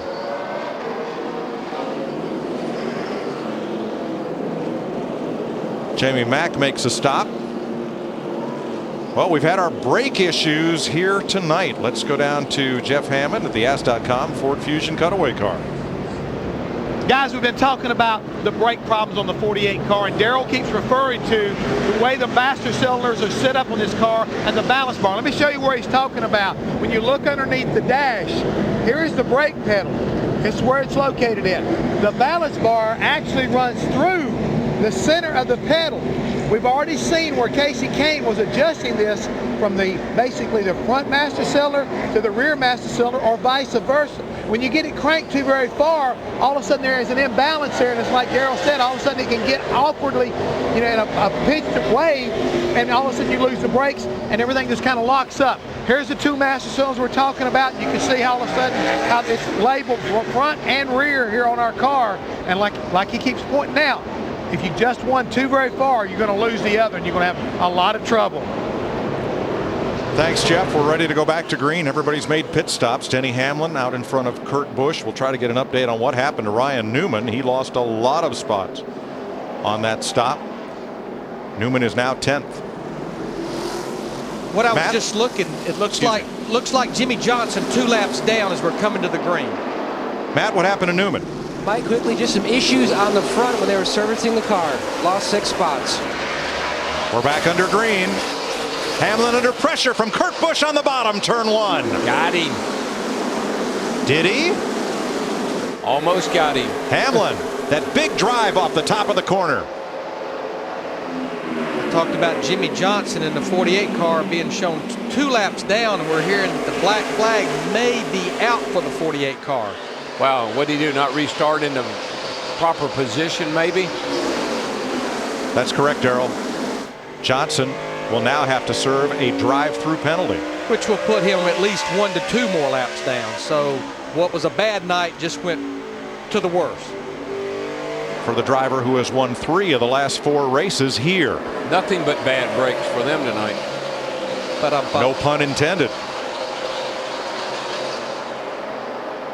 You know what we haven't done tonight? Crank it up. Oh, I couldn't think anything, but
trouble on Mike Bliss, driving for James Finch, the team that won Talladega with Brad Keselowski. Very slow down the front straightaway and trailing the field. Was running mid-pack 1 lap down. I just put my foot on the brake and it just violently shook and took off into the wall. Didn't hit the wall. A lot of brake problems tonight. Yep. This car requires a lot more brake than what we're accustomed to seeing here. It's just you got to slow this car down so much to get it in the corner. Takes a lot of brake. Bliss gets to pit road. Without incident, we stay green.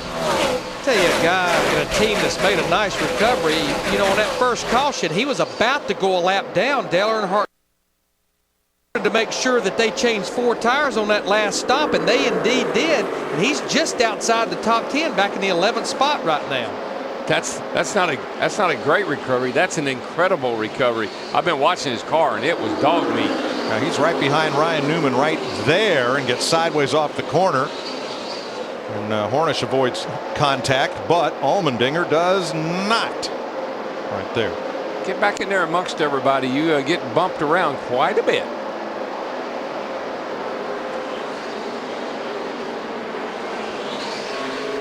But considering they were outside the top 20 for most of the first third of this race, now they're sitting there in their 11th. That's a great recovery. It looks like he's just going to drive by the outside of Clint Boyer in that 33 car. If he can, it'll put him into the top 10. But pole sitter Brian Vickers is right there just in front of Junior. Now, as Jeff Hammond pointed out just a little while ago, Brian Vickers is 1 lap down back in the 31st position. In the middle. Oh, I don't think that was a good idea. 3 wide worked last week at Talladega. It will not work here. I'm not a big fan of 3 wide anywhere, to tell you the truth. When I'm driving. It's all right up here. It's nice up here. I like it up here. You can go into that corner 3 wide, but it's hard to get off turn 2 come 3 out. wide. Yeah. Mike Bliss has taken his car to the garage.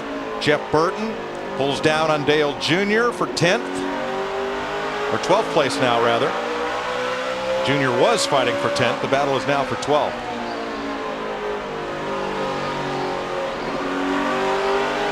Denny Hamlin has led over 100 laps tonight. 208 complete in the Crown Royal presents the Russ Friedman 400 at Richmond.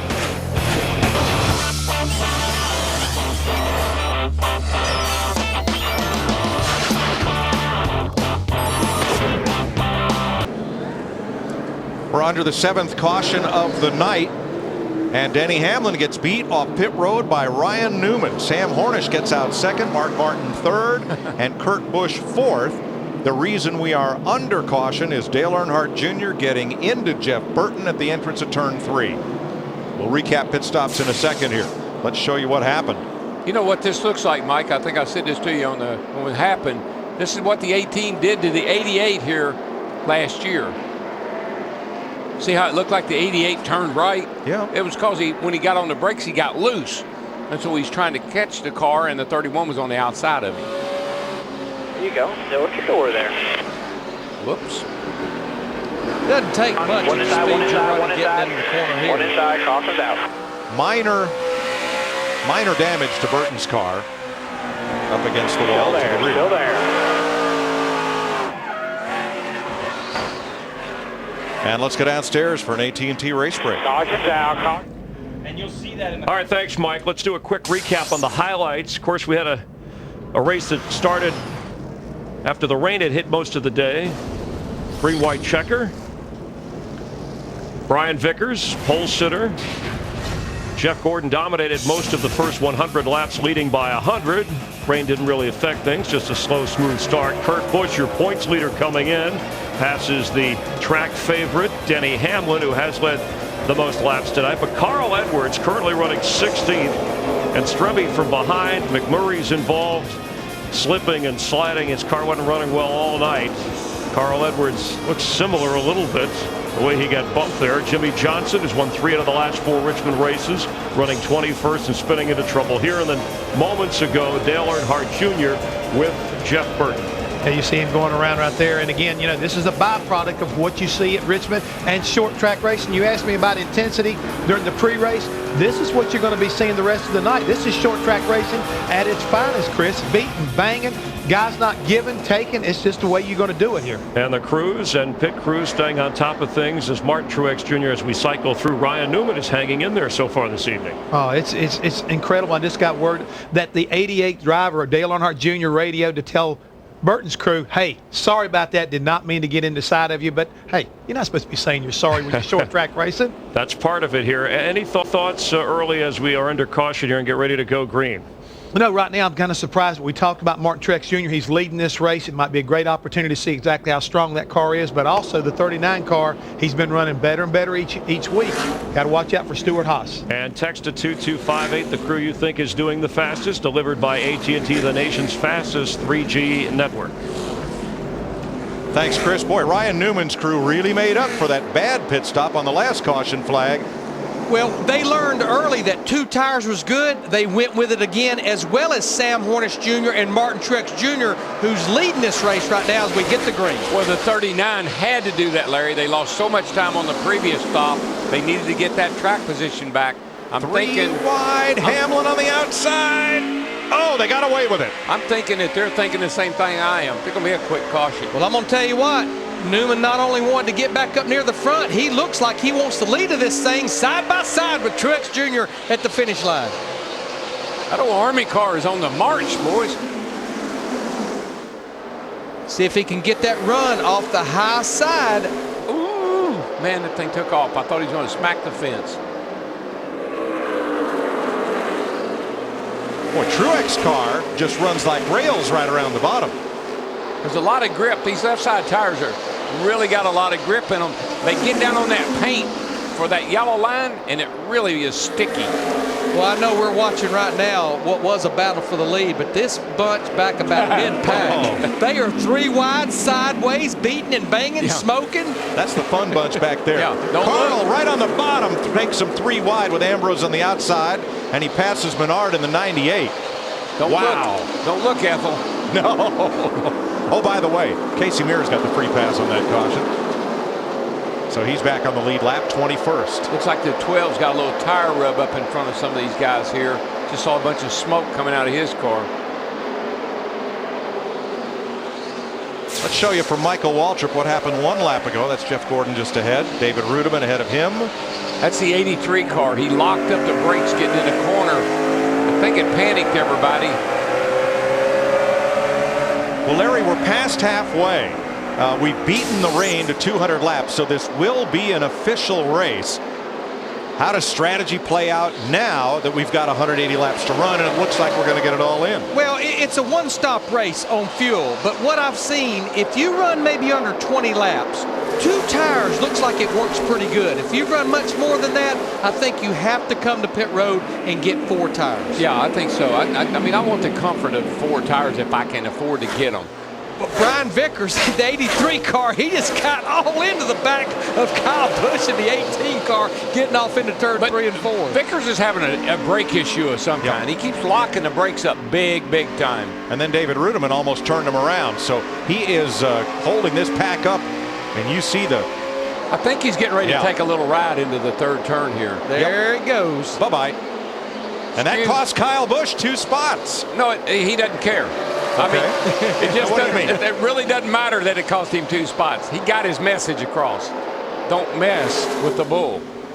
But you're right. There's something going on with that 83 car. It's something is not right with it right now. Well, I think that's what Kyle knew. He's having brake problems. If he pushes him in the corner, he'll definitely move out of the way. On the right, there's the 83 2 laps ago, and you saw Rudiman get into him.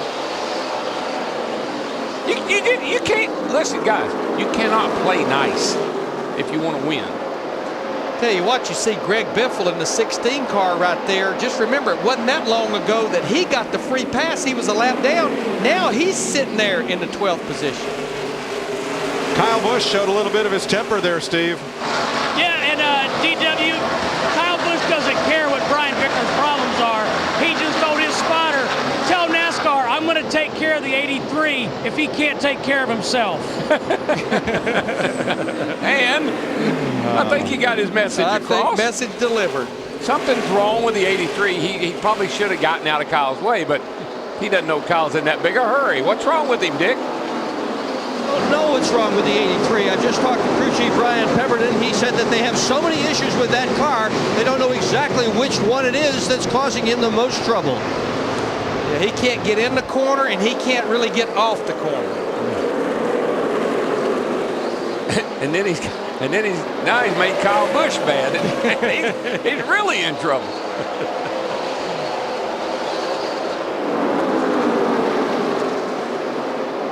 The top 12, when we come back here to Richmond in September, will make the chase for the Sprint Cup. Terminator Salvation, We Fight Back, shows you the drivers who are on the outside looking in, trying to fight their way back into the top 12. Terminator Salvation opens everywhere Thursday, May 21st. And if you look at the first 5 years of the chase, 2004 through 2008, the numbers say 80% of those top 12 drivers that leave here in the top 12 from this spring race, that they're also there when we leave here in the fall. So kind of a comfort level based on the numbers to be in the top 12 when the checker flag waves tonight.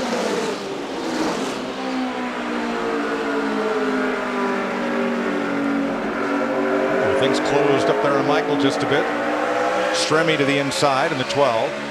And Michael's back. He's 1 lap down in 31st spot, so not having a great night.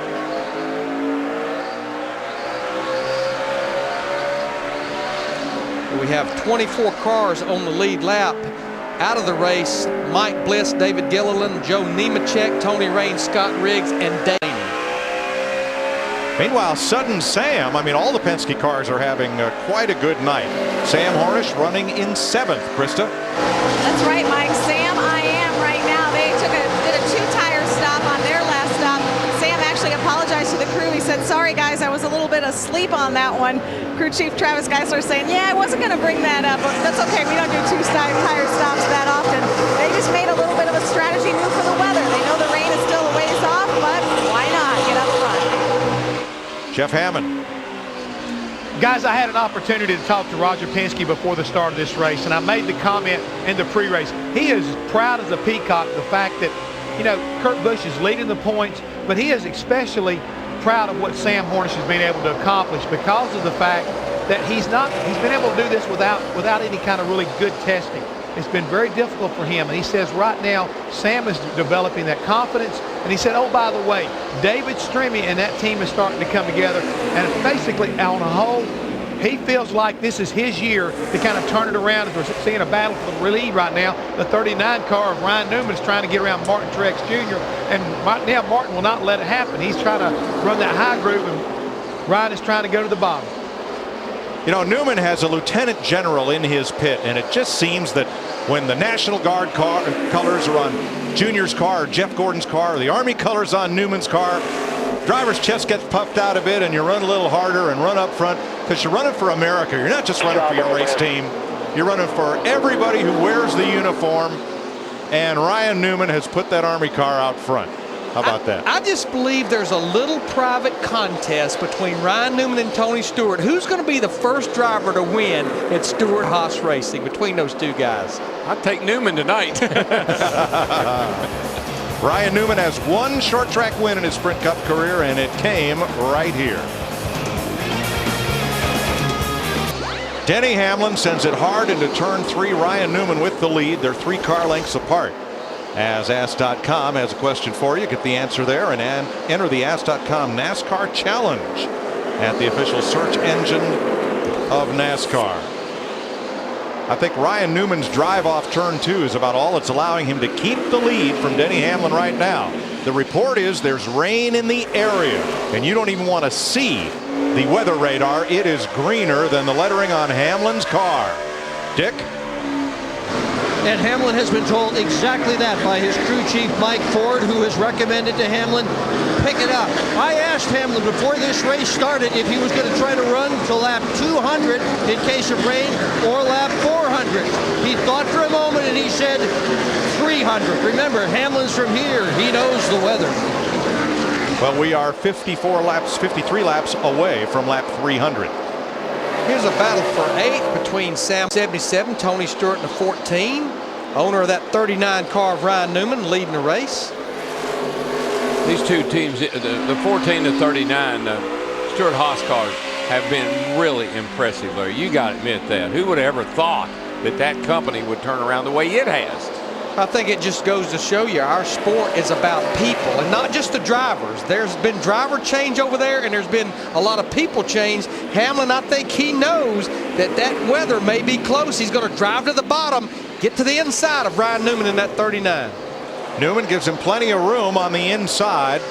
And I don't think it's going to put up a lot of fight right here as Hamlin slices back to the lead. Yeah, Ryan really can. He got 2 tires, and you know this is about the point where they'll start to give up a little bit.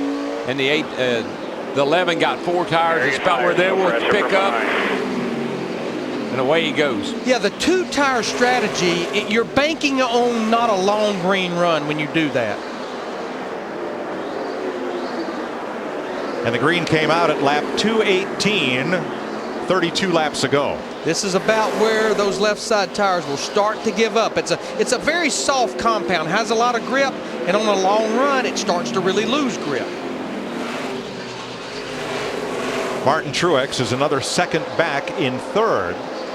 Mark Martin 4th, Kurt Busch 5th, and Jeff Gordon got it back up to 6th, but seems to be stuck there.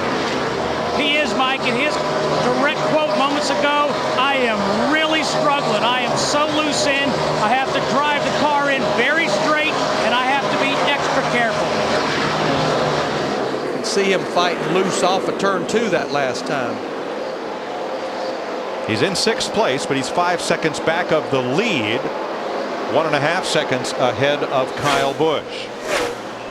Here are the top 12 as they stand at this moment. Kurt Busch would retain the point lead over Jeff Gordon and Denny Hamlin.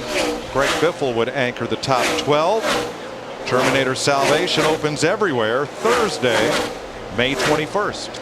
That would be Ryan Newman's first appearance in the top 12 in 2009. You see, as they run now, he's up to the 10th spot. But now my man Rudy Tootie, you got to admit, he's sitting there in 9th place right now in the points. He's running 10th on the racetrack. This guy goes quietly about his business every week. He ends up in the top 10 and is hanging in the top 12 in points. Pretty impressive for that team. And to be 10th right now, he's had to overcome a pit road penalty. Yeah, he to had that tire getaway. There's a look at Rudiman. He is 9.8 seconds off the lead. Car looks good. He's been doing a nice job. We haven't talked about him much. Kept his nose clean. I'll tell you another guy that's had a good drive tonight. He started back in the 29th position. Juan Pablo Montoya, he has made his way to the top 12 as we watch this battle right now for 3rd place. Remember, Martin Truex Jr., another one of the cars that went with just 2 right side tires on that last stop. And I think we're starting to see that that's not working on the long run. But back to Montoya, we had a unique schedule here this weekend. We had 2 hour-and-a-half practice sessions yesterday. Qualifying, NASCAR didn't impound the cars, but there was no practice. Brian Patty told me before qualifying they changed everything but the engine and the driver on that race car. Wow. Martin Truex is going to slide a little further back with that 2-tire strategy as Kurt Busch working his way back toward the front mat. He's up to 4th. Kurt Busch, one of the faster cars early on, looking ahead to the next segment we're going to complete here. He says right now we cannot win the race the way we are. He said the car is just way too free. Pat Trice is looking at a combo platter of adjustments on their next stop. Going to go a track bar adjustment and at least 1 air pressure change. Matt, what's his demeanor on the radio? Several races ago, we heard he and Roger Penske in a big dust-up on the radio when nothing was going right for Kurt. What's his attitude right now? Mike, it's been cool and calm on the radio all night. In fact, before Kurt came to Richmond, he stopped off in Virginia Beach, Virginia. He saw a bumper sticker.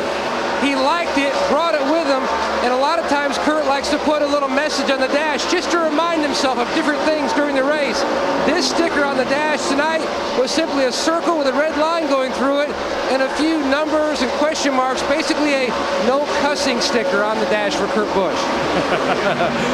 With the captain on the other end of the radio, Roger Penske, that's not a bad idea. I think he probably got his ear full after the Martinsville race.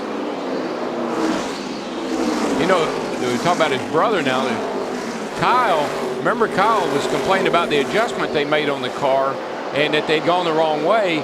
They made the changes. I don't know what they changed, but it really has gone the wrong way this time because he has fallen back, and right now he's running 7th. Yeah, he's 7 seconds off the lead. The car doesn't look anything like it did early. Nope. And Mike, as far as any changes these guys may be looking for, if we stay green, we're about 45 to 50 laps away from that green flag stop. 139 laps to go in Richmond.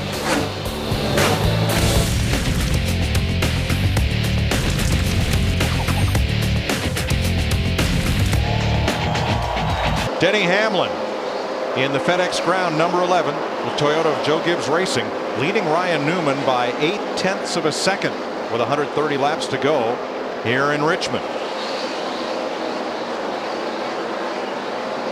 Tonight's UPS Maximum driver, Casey Kane, looking back to May of 2005, when Kane started on the pole and raced to his first career Sprint Cup win. Kane had come close before, but it was career race number 47 when he finally pulled off the win, holding off a strong late race charge from Tony Stewart and winning in front of over 100,000 fans. Casey led 242 of 400 laps to score his first career victory here at Richmond. Debris down on the inside yellow line at turn 3 has put us under caution now for the 8th time this evening, with Denny Hamlin leading Ryan Newman, Kurt Busch, Mark Martin, and Jeff Gordon. There's a piece of metal down there. That caution was a huge break for a lot of folks, especially Matt Kenseth. Either he was about to go a lap down, or maybe Denny Hamlin just got by him. Denny Hamlin just went by him, so he will get the free pass. But there was a lot of his teammates just in front of him as well. Yeah, Matt's had a rough night. A little contact with the wall. He's gotten shoved around quite a bit. He might be able to get back in this thing. Hey, race fans, play Race Day Payday presented by Pepsi, and you can win the same cash prize as the winning driver each race. Go to PepsiRacing.com for details and make your picks for next week's race at Darlington. That's a cool contest. You can make a lot of money on that deal. You know, I really don't see a lot of strategy on this caution here. I think we've run far enough. We still got about 125 laps to go. I think we'll see 4 tires for everybody. But it'll still be a 1 pit stop race after this. Sure.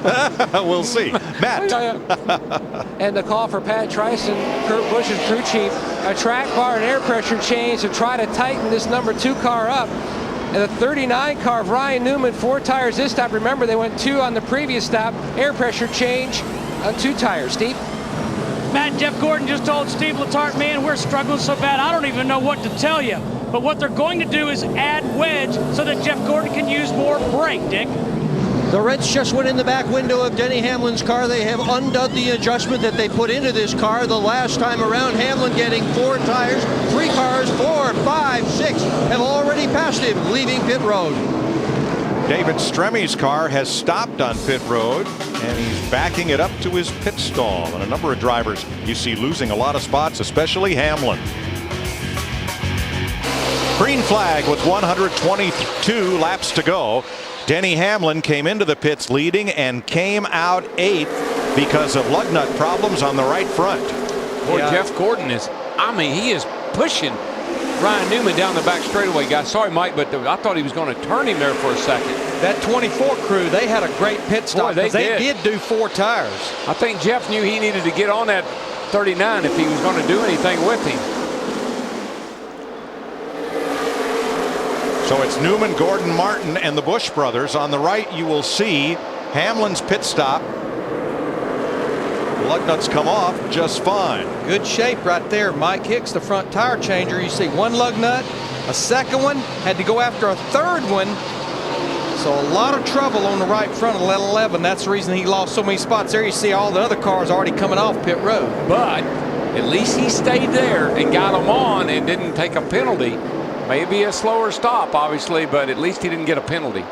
That's a battle for 3rd right there between Mark Martin in the 5, Kyle Busch in the 18. Mark's kind of pinned behind Paul Menard in that 98 car.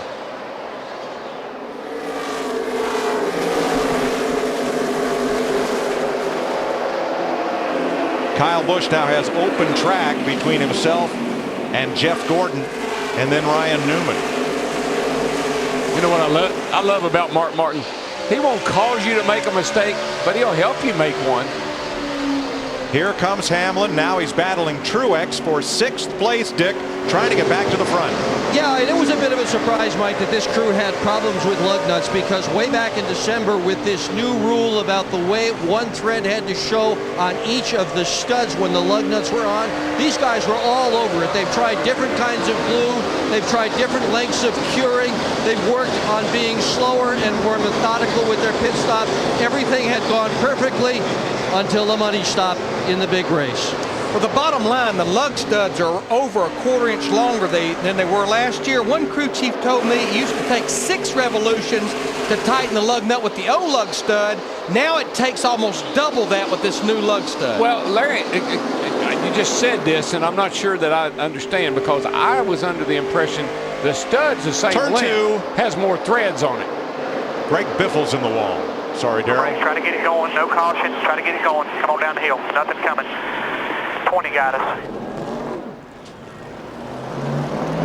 Yeah, Larry, I thought that the studs were the same length. They just had more threads on them. Well, I think what I'm describing is the length of the threads. Yes, the length of the threads. I'm sorry. Yeah, because I've had a lot of people ask me how much longer. The studs are a lot longer. Yeah. Right in front of Joey Logano there is Biffle coming down to get on the part of the racetrack where there's traction, and Logano was already coming up the racetrack. 3 into 1 won't go. 3 wide, we've already seen, a number of times tonight. That could have happened a lot tonight, because we've seen this on a number of occasions. I think Biffle's car is going to be okay. And Jamie McMurray will get the free pass as we're under caution for the 9th time tonight. Still under caution at Richmond. Here's tonight's Ford Drive 1 moment. Alan Kulwicki in the 7 comes within 18 inches of beating a race-dominant Bill Elliott at Richmond. Elliott driving for Junior Johnson got the win as Kulwicki pulled alongside of the finish line, came up 18 inches short. Elliott got his 2nd career short track win after leading 348 of the 400 laps. Want to win a Ford Fusion? Log on to WeRaceYouWin.com to see how. 111 laps to go. Newman, Gordon, Kyle Busch, Mark Martin, Truex. McMurray got the free pass, and here we go. It just keeps getting a little bit more intense and a little bit more intense and really intense going into turn 1. Right 3 wide. Now. Sorry, Jeff. Bye, Jeff. That almost was big. Yes, it was. He's going to go from 2nd to probably outside the top 5, it looks like. Or possibly into the fence, because it's getting wild. It got a car around. And in the wall hard goes Kevin Harvick. Harvick hits the wall hard. I blew a left rear tire. You just knew, Darryl, it was going to be one of those restarts. Well, when you saw him go down into first turn down there, right front. I think he said he blew that. I think he blew that left rear tire. Left rear. But was it from contact before he got to the corner? That's the whole thing. These splitters will cut a left rear tire down in a heartbeat. There's his wife Delana looking on, looking for the replay. Here it is. Here's the restart. And Harvick's on the outside lane, about 12 cars back. Carl Edwards goes down under David Reagan, and they're 3 wide entering the corner. Reagan shoves 24 up the hill, and there goes Kyle Busch. Where is the 29? He's back in there somewhere. He must have gotten some contact. Yep. A little further back. Here he comes into turn. Oh, no. Yep. Left rear's already down. I guarantee you, that tire's down before he ever gets to the corner, but you can tell it's been rubbed on. Something's been up against it because all the letter's gone off of it. Here's another look. Left side of your screen is Harvick. Oh, Allmendinger got in there. Yeah, but I think even still. I think it was already down before the. Yeah. You could see it starting to smoke. Yeah. That happened coming off turn 2, I'm pretty sure. Yeah, Allmendinger did not cut the tire down. Here he is back here. And there's where you get your tire cut down, right there. Sam Hornish got into him. Jr. in the Pow! You saw it just blow out right there. Elliott Sadler had ridden Sam Hornish up the racetrack. He didn't just drive up into Harvick. So splitter, you can see it. Just see it stick out on the right front of all these cars. And if you get that thing positioned just right up against somebody's left rear tire, it'll cut it down. Wow, that's a hard hit.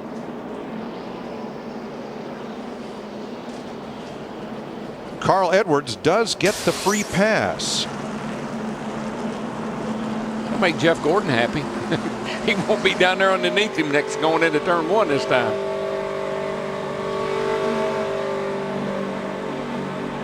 And let's have a look at tonight's State Farm Pit Road Spotlight. 5, 4, 3, around the 24, right here. It's going to be 4 tires, 4 tires. I don't know what to do any other than what I just did. I mean, I got to go around the 24. Yeah, 10-4. I'm mad at you. I'm just mad at the situation. No, I hear you. I'm mad at it too. I mean, we got to get around the 24. Their guys are running out. You know, they're out on the pit road a mile. Jeff Burton gets great support from his crew, just like the support you can expect from your local State Farm agent. Like a good neighbor, State Farm is there. I don't know, guys, but I didn't sound like people that were very mad to me. I don't sound like that when I'm mad. Do you, Larry? No, not even remotely.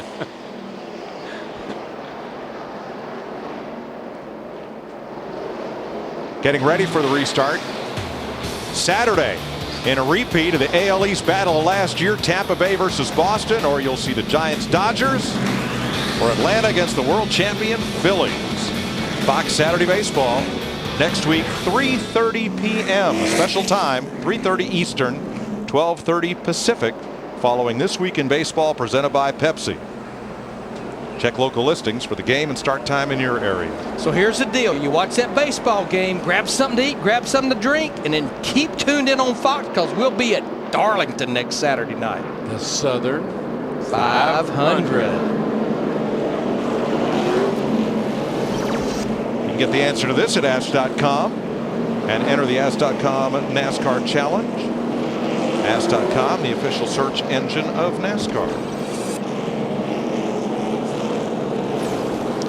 We've got 22 cars on the lead lap. We only had 2 of the lead lap cars takers under this caution. We actually had 2 of the Penske cars, David Stremme and Sam Hornish Jr., come to pit road. We are now getting in, I think, that window. I don't think we're finished with cautions, but we're within the window that you could possibly make it to the end. That's a window I've been looking for. It just needs a little crack in it too, buddy. 16 lead changes among 7 leaders tonight. Ryan Newman up front. Unfortunately, there's just too many people around here that are in a hurry.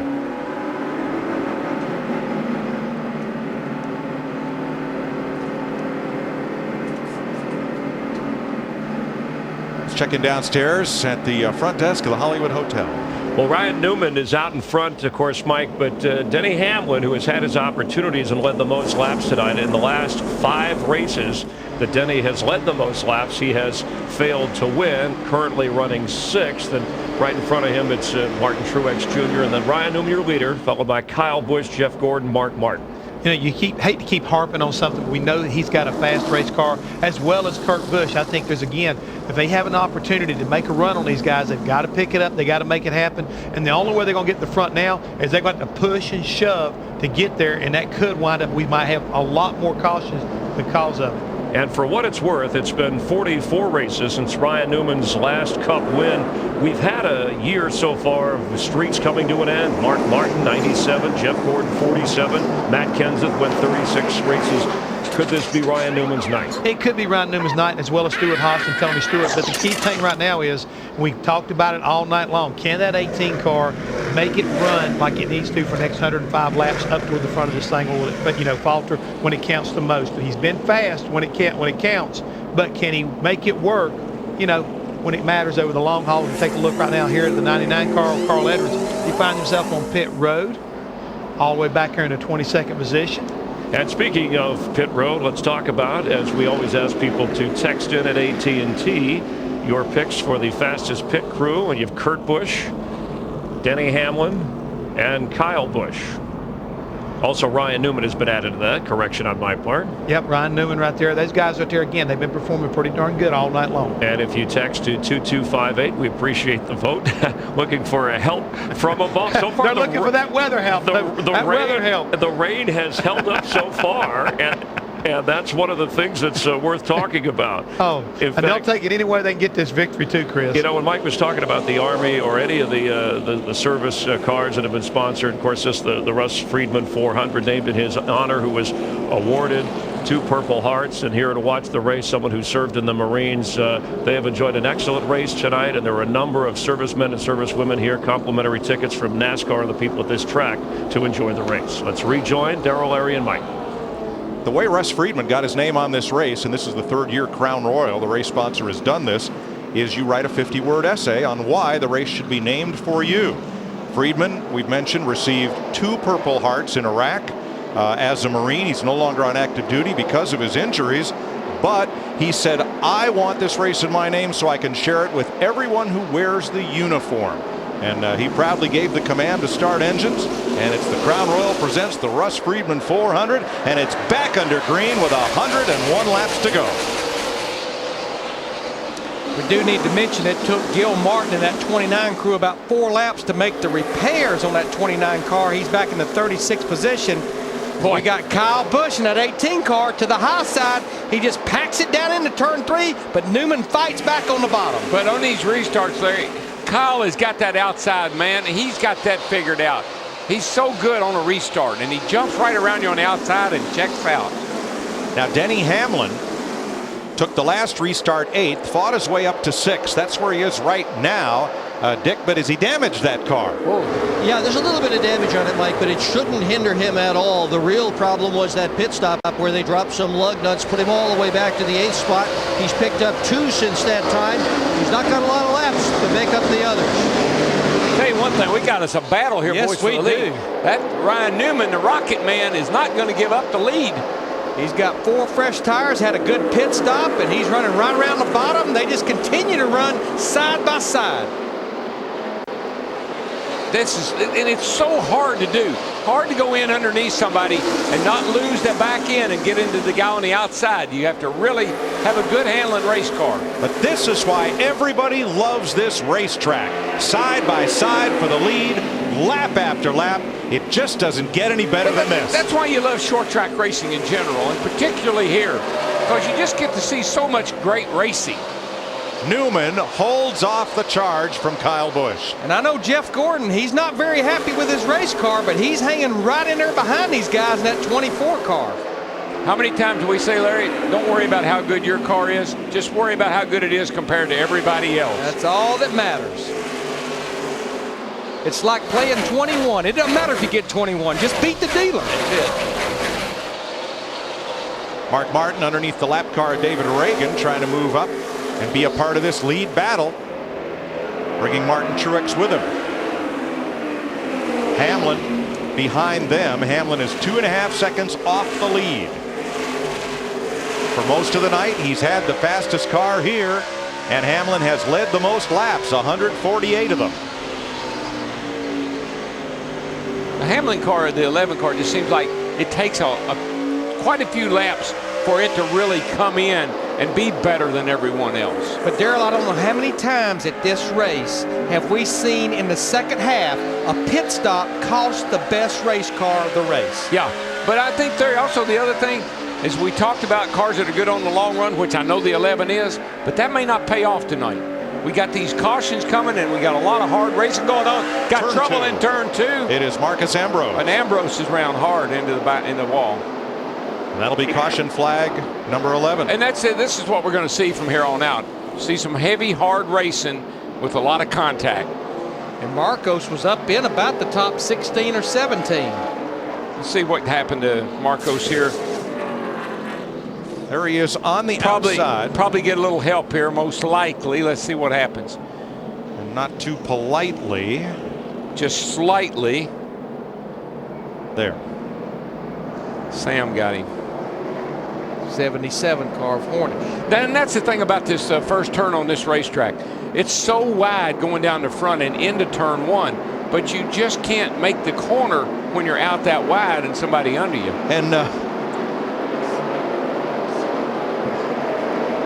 And look, there's Carl, there's Jamie.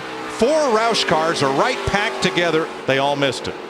Well, here's what's interesting. Pit road is full of cars. Jeff Gordon stayed out. Matt.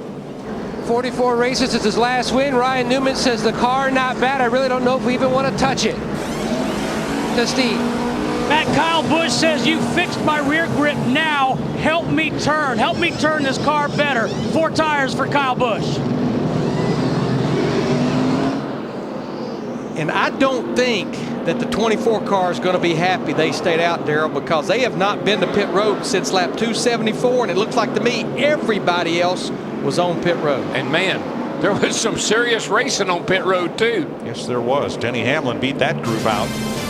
But Jeff Gordon is now the leader.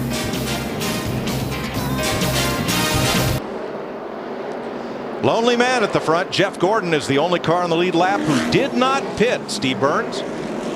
And Mike, with Steve Letarte. Steve, talk about your decision to keep your driver on the racetrack. Well, we just haven't had a good enough car all night. DuPont Chevrolet's been a little off, and come out 10th with those guys that are pretty good, like Kyle and them. I just don't think we can pass the cars, so we're only a lap short on fuel. I've seen these things have a lot of yellows at the end. We came to win. We didn't come to run 10th. Good luck. Thanks. Green flag. Now the 4 cars right behind Gordon. Edwards, McMurray, Hornish, and Stremme also did not pit on this caution.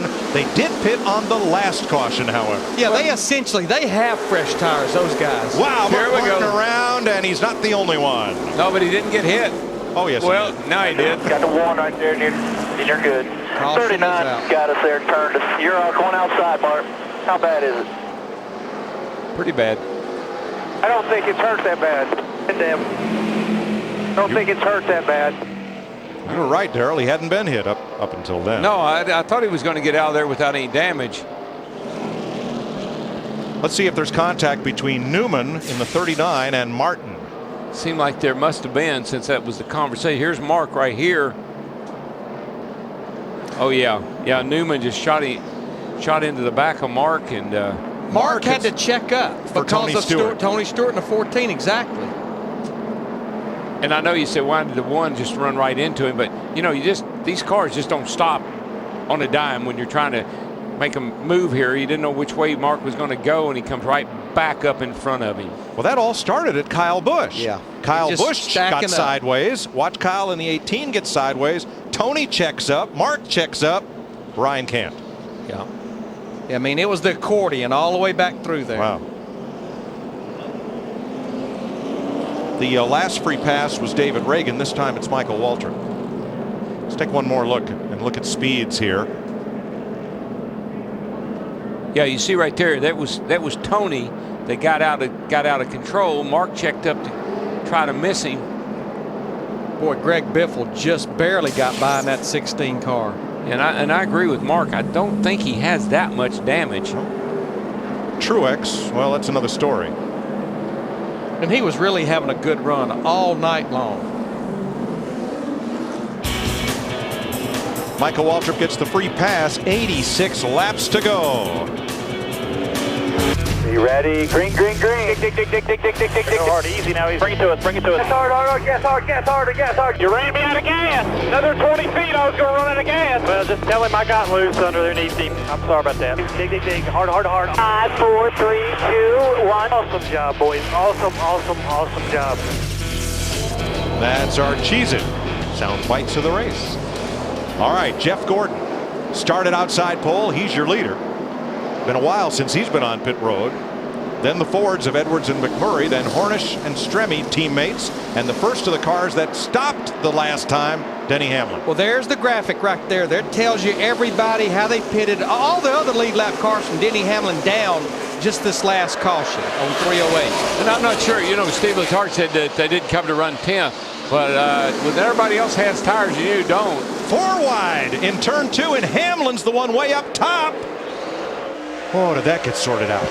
I think Denny Hamlin knows that the clock is ticking, that we only have 83 laps to go in this thing. He's got Kyle Busch behind him. And Darrell, it's an old weekly racers trick on the short tracks. If everybody wants to run the bottom, set your car up to run the top if you plan on passing them all. That's what Kyle Busch and his team have done. You know, Larry, if I remember right, that 99 and 26 running second and third, weren't they turning around backwards down here in the grass earlier? They were. The 99 car, though, stayed on the lead lap. The 26 car got the free pass. They pitted on lap 297, 298, and Kristen, now they're in the top 5. That's right, Larry. They're actually having trouble down here in their pits. They're having trouble getting the lug nuts to stick on the tires. The crew is down here thrashing, trying to get the lug nuts to stick to the tires. They've had to stay out on that last stop. They've been working with the 17 team to try to get these tires ready. And I'm a son of a gun. That's what beat them at Texas. That's the problems they had on pit road a month ago at the Texas race.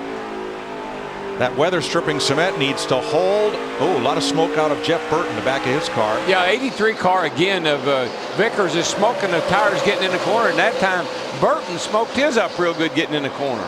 But you know, talking about that 31 car, Jeff Burton, remember, about 100 laps ago, he was up against the outside retaining wall through a lot of work, a lot of pit strategy. He's up there in 8th in the top 10. Well, that's one of the beautiful things about this car. I shouldn't even say beautiful, but anyway, one of the neat things about this car is you can do a lot of beating and banging with it, bounce it off the wall, and it seems to just keep on going. You know, honestly, guys, I think the best friends that Jeff Gordon has is those 3 cars behind him that stayed out that caution and kept him and Denny Hamlin separated by that much. Well, Larry, we've seen, though, if this goes green very long, and when you look at the rest of the field back here all wadded up, that's being pretty optimistic. But if this goes green very long, those tires on his car will start to give up, and the guys that got 4 will start to come forward. There are 6, now 5 cars between Hamlin and the leader. He just passed the lap car of A.J. Allmendinger. In front of him, Sam Hornish makes a move to the inside. How about Hornish? Past Sorensen. Hornish sitting there running 4th. Yeah. What a great night. I mean, you know, it's just he had a great run at Phoenix, and here he is just, oh, man, here we go. Got a bunch cars in the wall, turn bunch 3. Of cars wrecked. The 12, the 48, the 9. David Stremme in the 12. He's been a lead lap car all night long. Now he is, the Starship Enterprise is a mess. And no power. No power, Scotty, no power. Damn it, Jim, I'm an engineer, not power. an engine builder. Whatever.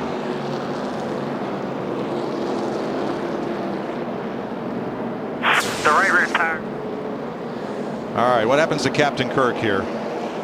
Ooh, lots of things. Bob Labonte, the 96 car, you see just nowhere for the 48 Jimmy Johnson to go. Multiple issues. From Casey Kane. Whoops.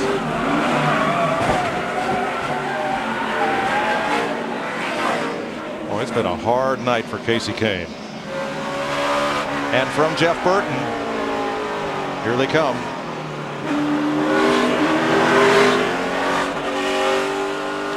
You know, it's been a tough night for Casey Kane and Jimmy Johnson in that 48 car. I think that the 31 is going to survive this okay. There goes Tony slipping by on the inside. Tony Stewart in the 14 got by okay. You know, we talked about Kane's trouble. He's been fighting that car loose off the corner all night long under an earlier caution.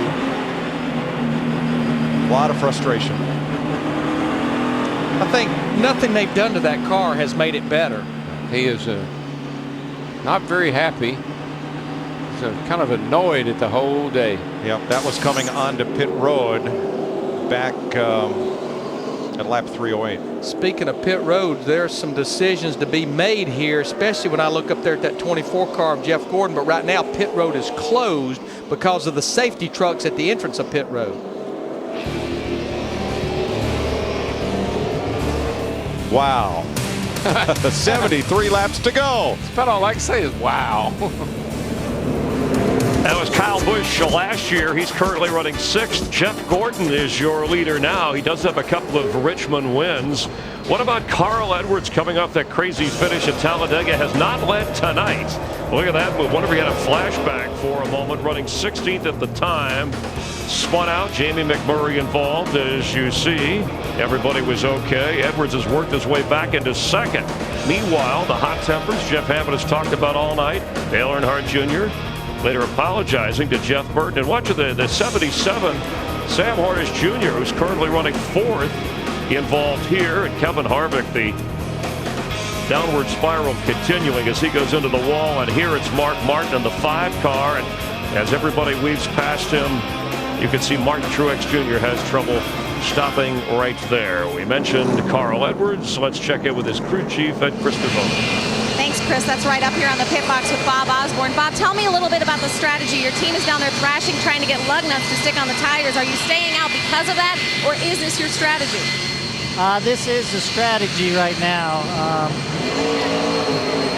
we've had to pit a few extra times because of some altercations on the racetrack and then losing a lap and getting it back. So we're a little bit farther ahead on sets of tires than everybody else, and that's putting us in a tough situation with the glue drying on the wheels. So initially, yeah, that was it, but now it's a thing to do, I believe, and I think that's what'll get us to the end. All right, thanks, Bob. Chris? I just got word Jimmy Johnson has won 3 of the last 4 Richmond races. The 48 car in the garage. Jeff Hamlin with inside of, 67 laps to go here. You're seeing an offensive and defensive race, being an old football player. Explain that. Well, what I'm seeing right now, we heard about Steve Letarte. They know their car's not that good back in traffic, so they're trying to stay out front and be kind of like defensive because they got guys like Carl Edwards and Sam Hornish between them, and I think the fastest car on the racetrack, 11 car of Denny Hamlin. He's definitely on the offense. He's trying to charge to get back up to the front, and they're hoping they can keep these cars between him,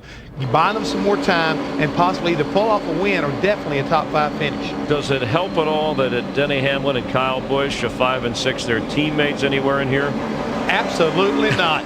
I mean, when it comes to pushing and shoving, I guarantee you right now, there's no love lost between these guys, and the closer we get to the end, the more we're going to probably see it. All right, and under our 13th caution, Mike, we're within 2 of tying the track record for cautions, 15 in a Richmond race. That happened in May of 2003. Thanks, Chris. Darrell, the last 5 caution flags have all come after 10 or less laps of green flag racing, and that looks like it's playing right into Jeff Gordon's strategy. Well, it is, and you saw Steve Letarte stand there laughing. I think he's pretty happy with his decision to keep his car up front. I think that he's probably feeling pretty good about himself right now. All these lap cars is what's causing the problem. You got to try to race, and you got to race around them as well. Larry, it's pretty bold strategy. If somebody gets to him and alongside him, that could end his chance to win. But the thing about it, these tires are really cooling down right now, and that's going to help those tires. And now, Mike, with 66 laps to go and 24 cars on the lead lap, right or wrong, the bet is made. You've got to lay in it now. Elliott Sadler got the free pass. He gets back on the lead lap here at caution flag number 13. We're ready to go racing once again. It'll be 65 laps to go. Jeff Gordon leads him down to the green. Carl Edwards, Jamie Mack. I don't think Jeff got a very good restart. I think he may have spun the tires a little bit there. But he just squeezed back down in front of that 99 car. This hold the lead, gets a good run off turn 2, trying to clear the 44 car of Allmendinger, a lap down car. Oh, Allmendinger. Man, he carried it in there. Locked up the tires. I thought he was going to get into Jeff Gordon, but he stayed off of him.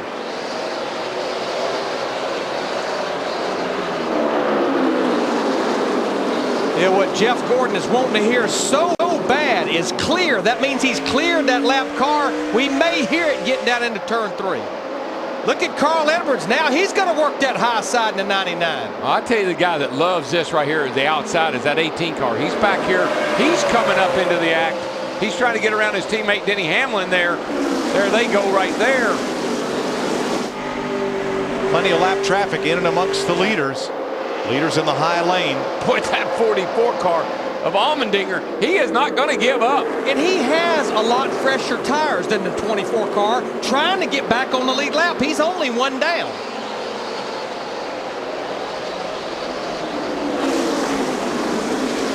Now Edwards is going to try the bottom with Allmendinger. If Allmendinger opens, but boy, Allmendinger had to jump out of the throttle, so Gordon will clear him now. Now Edwards has got to deal with the 44 car. I think once the 44 got passed by Jeff Gordon, he'll be a little more courteous now, hoping to get the lucky dog. Kyle Busch has caught Jamie Mack, so has Hamlin, side by side behind this battle. And Busch completes the pass on Hamlin. That moves him up to 4th. Boy, you just have every lap right now from here on out with 60 to go. Every lap's like a qualifying lap for everybody. Yeah, Jeff Gordon has a lot of cars between him and Kyle Busch in the 18. Of course, Kyle has a lot fresher tires. 3 of them are lap cars, including Allmendinger. How about Jeff Burton back in the top 10? And Kurt Busch coming back to the front. He's in 6th place.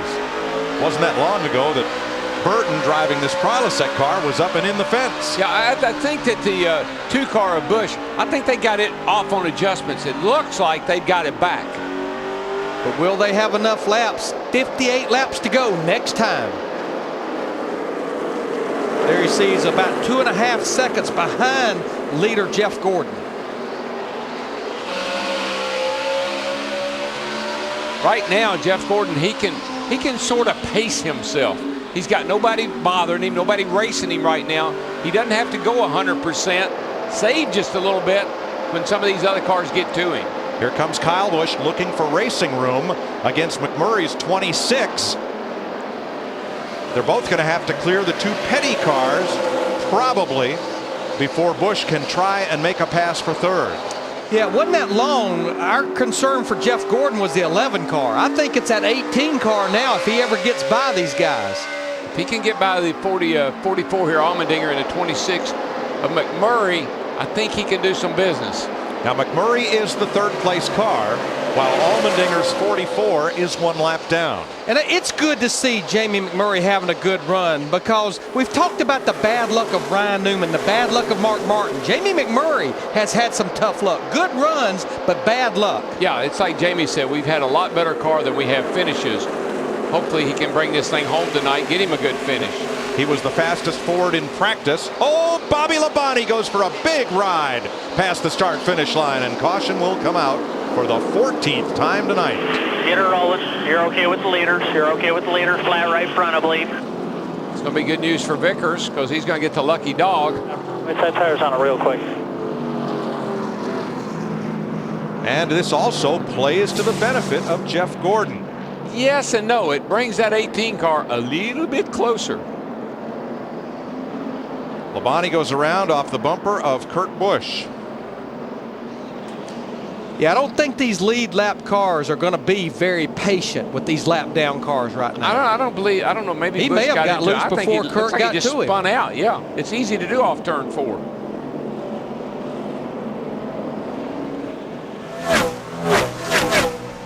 Let's say, I believe that maybe just stepped out on him.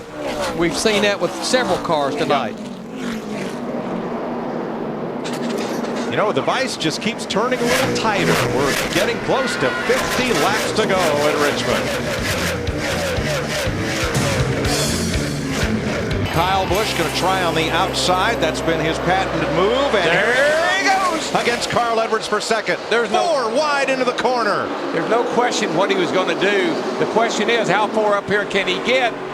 Is he going to run now out? He's going to try to get to the high side of Gordon down the back straightaway. Gordon's trying to fight that lap down car of Sorensen. That's a patent move. He's done that 2 nights in a row here. Inside of Gordon. Can he make it? He's after him, baby. And the thing about it, he did it to Carl Edwards last night in the Nationwide race and just did it on that restart right there to Carl Edwards. Oh, easy there. Almost got into the 24 off the 2 over there. Got to be a little more patient. Go the outside this time. Outside. Here he comes. He got him this time. Jeff Gordon leaves enough room. Right here, left. And Kyle Busch takes it hard into turn 1, looking for the lead. That car, that 18 car, just can run that outside better than anything here tonight. All right. And that has really been his to his advantage. Now right behind Jeff Gordon, we got the battle between the 2 Roush Fenway cars. McMurray in the 26 on the outside, Edwards in the 99 on the inside. I think that the 11 car was stuck back in here. He can only run the bottom, and so he's going to have a hard time getting up there after his teammate. McMurray, he's going to clear Carl Edwards getting down into turn 3. Edwards is going to try to fight back, but I believe McMurray will take that 3rd spot away. And we got the 44 is still hanging there hard, trying to get that lucky dog if he should get another caution. You know, Jamie McMurray, through his foundation, purchased 400 tickets to this race and distributed them to active duty servicemen to come and enjoy the show here tonight, and he is giving them quite a show. Yes, he is, and now his car washes up the racetrack. Edwards just will not go away, and there's Allmendinger like he talked about, Darrell. Now the 9 car, Casey Kane. Whoa, Casey. Whoa.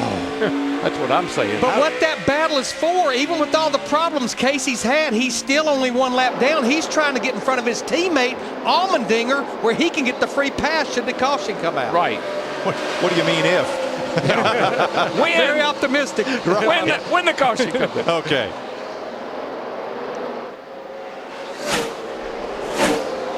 Oh, got it. There we go. Got one around. And it's Rudeman. Rudeman just spun out down here. And I don't know. It looked like all by himself. Let it roll down there. All right, get it running and drive off.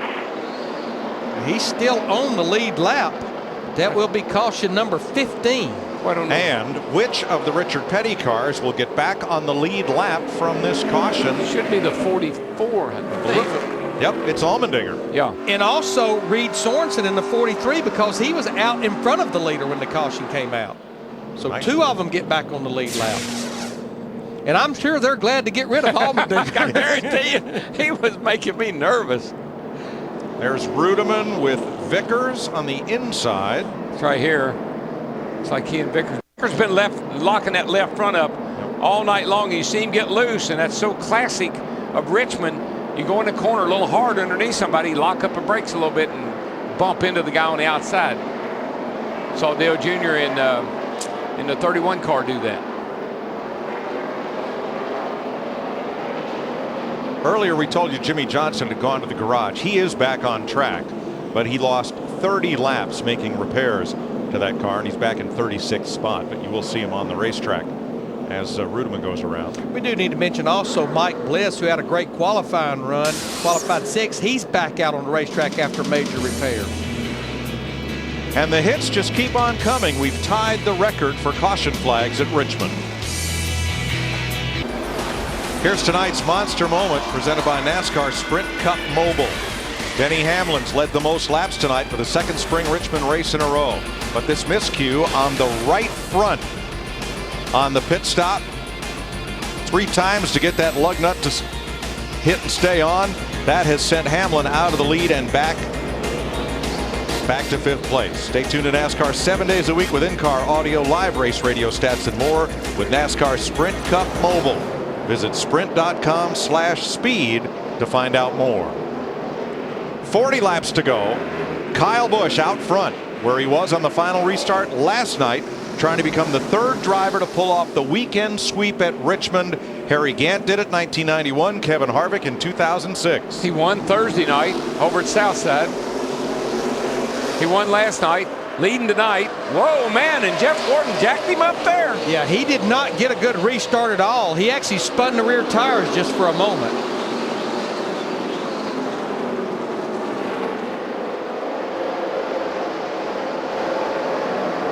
Tell you what, I believe Jeff Gordon's going to have his hands full of Jamie McMurray in that 26 car. Jamie with a little fresher tires. I think now the 24 may start paying the price for the number of laps he has on his tires. I think those tires were happy when they were in the front. Not so happy now.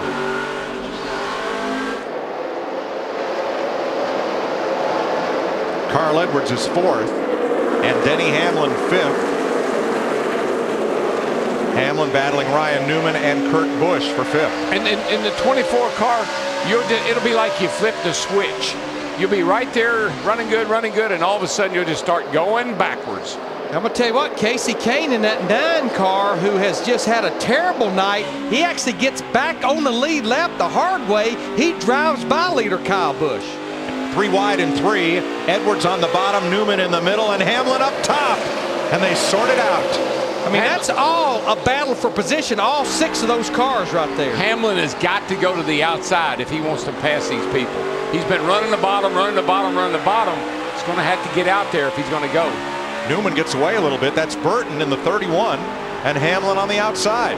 What a log jam here in turn 4. And again, these are all lead lap cars. 3 wide at start finish. Edwards stuck in the middle and pays the price.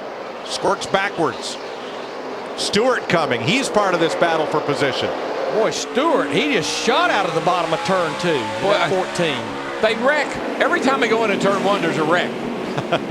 They just sometimes make it and sometimes don't. But there's smoke, cars hitting each other. They started that wreck. They just didn't finish it. When it was all said and done, when all that kind of jumbled out, Ryan Newman, he's up in the 4th spot. Burton to the top 5. This is 7th through 13th right in this pack.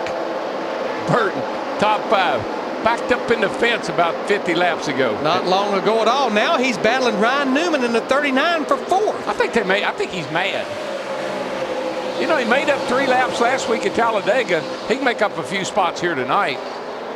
And we know he's got a fast car because he qualified really good this weekend. Yeah, qualified in the 5th position. Well, all this is helping Kyle Busch and Jeff Gordon stay out in front of this field. Jamie McMurray still in lap traffic, the 3rd place car.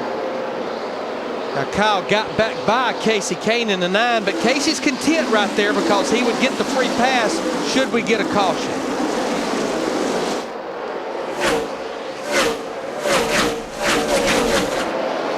Jeff Burton going for 3rd against McMurray. That old car's hooked up, boys. Well, the biggest thing Jeff Burton has going for him, he has about 50 laps fresher tires than these cars he's racing right now. Even the 26 car of McMurray, as well as Tony Stewart. So I think all these cars that were staying out, now they're paying the price for it. Attaway, bud, attaway. Next 2 are lappers.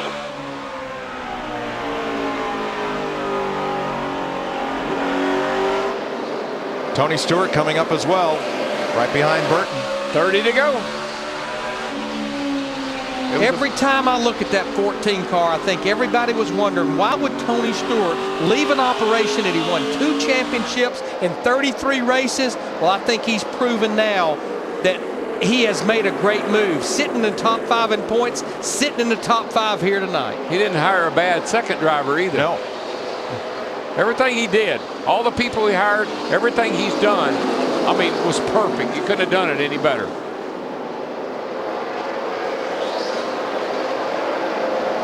Seventh, 8th, and 9th. Kurt Busch, Denny Hamlin, Mark Martin, who also came back from a spin. Exactly. He was turned around down in turn 2. And Montoya in the 42 right in the thick of this. Darrell, I think that 11 car they have gotten off. He's going to lose a spot to Mark Martin in the 5 car, but like you say, he won't come off the bottom. No, he's got to run the bottom. If he doesn't work there, it just doesn't work for him. I tell you, the wind just came out of their sails when they had trouble in the pits. He has not really recovered from that mistake. Newman going after McMurray, and Jeff Gordon has his hands full with Jeff Burton off turn 2 for 2nd place. And Kyle Busch is loving all these battles because he's driven out to a 3.5-second lead with 27 laps to go. I'm not sure Jeff Burton's done. He has passed Jeff Gordon, pulled away. Can he catch Kyle Busch? If I were Kyle up there, I wouldn't want to see a caution right now. No, sir. I think he's in bad shape compared to Jeff Burton. And Tony Stewart has now taken 3rd from Jeff Gordon.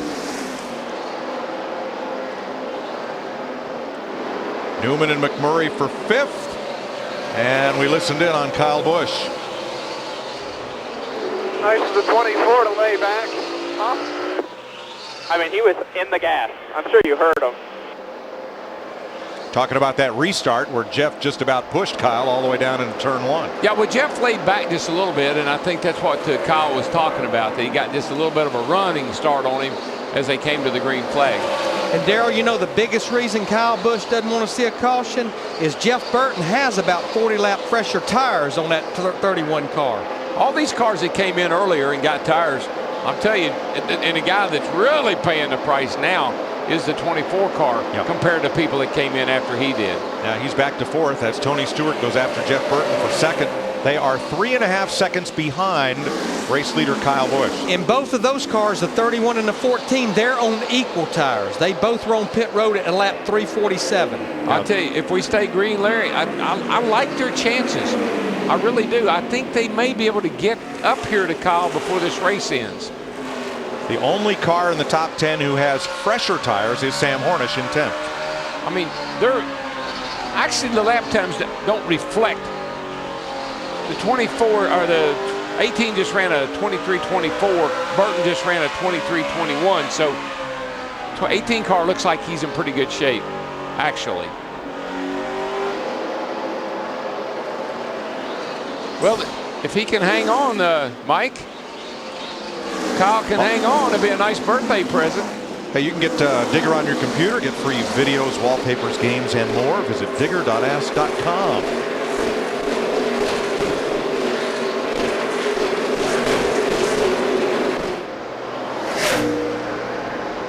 And now Kyle Busch can kind of just run his pace. With 20 laps to go, Steve Addington just needs to keep him posted. How far behind him, Jeff Burton? He actually has a pretty clear racetrack in front of him. And what he should probably do, which he won't because it's not his style, he ought to save just a little bit. Look at this, Darrell. Kurt Busch, his teammate Sam Hornish in the 77, and Montoya and Mears, and they're all in this big fight for 8th place. Well, Montoya and Hornish, they got fresh tires, and they're going to maximize those fresh tires. Well, we've seen the 42, the 77.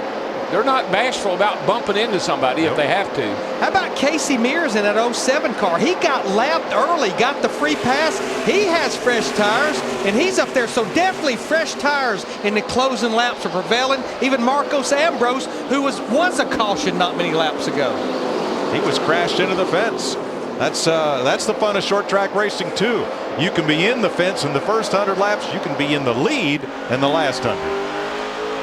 This battle for second will not go away with 17 laps to go. You're riding with Jeff Burton looking over at Tony Stewart. That 14 car, Stewart, goes to the bottom. I believe Jeff will give it to him.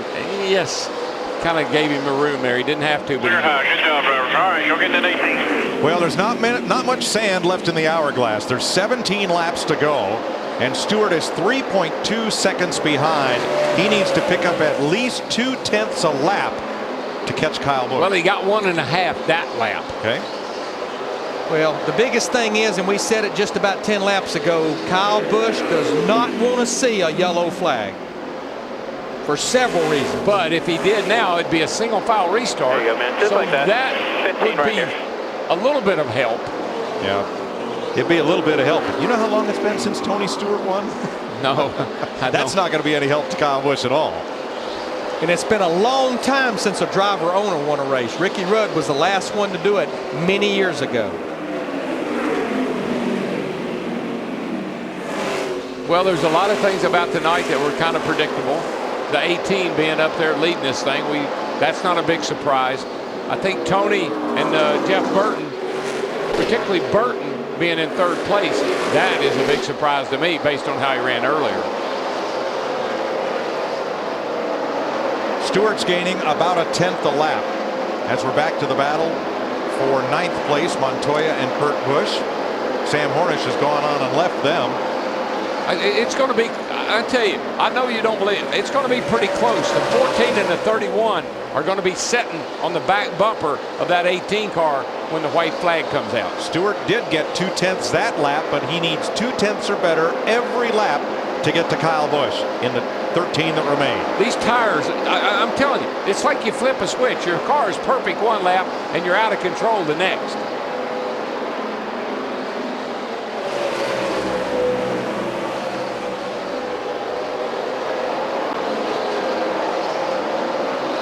The race leader underneath David Rudiman to lap past him. That worked out pretty good. Rudiman gave him a lot of room, didn't hold him up. 11 to go. Tony Stewart trying to run him down, and Jeff Burton not letting Stewart get away. Matt? Mike, the Army's riding with both Stewart Haas cars tonight. On Thursday night, a young man, a corporal named Bronson Anderson, had 2 tour of duties in Afghanistan, walked up to Tony Stewart at Denny Hamlin's function and gave him his dog tags when he was in the service. Said he felt like they kept him safe, brought him good luck. He wanted to pass that on to Stewart for all he and Ryan Newman had done for the military. Stewart took him back to the racetrack. His team taped them to the dash, riding along on the 14 tonight. Well, it's riding right now with still a battle for second place with Jeff Burton in that 31 car. He's going to need some of Jeff Burton's sponsor if he doesn't watch out here. 9 to go.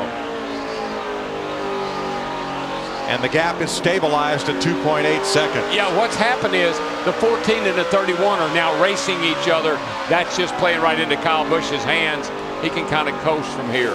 I thought they were going to be able to chase him down, but now they're racing each other. with 8 laps to go, Kyle Busch has pretty clean racetrack in front of him. And this is really all battle for position right here, battle for 6th. I really think if a caution did come out, Larry, I think the 31 and the 14 have used up their tires. Probably got the goodie out of trying to chase him down, and now they're racing each other just for second place. Jeff Gordon falls to 7th. Sam Hornish coming up for 6th. Looks like Roger Penske may put 2 cars in the top 10 here. What a great run for Sam. That's really impressive. Had a great run at Phoenix, and here we are, another great run here at the Richmond. Well, remember, he's had great success here in IndyCar, 2 wins. And a good turnaround. I mean, McMurray sitting sideways down here in the racetrack a couple of 100 laps ago.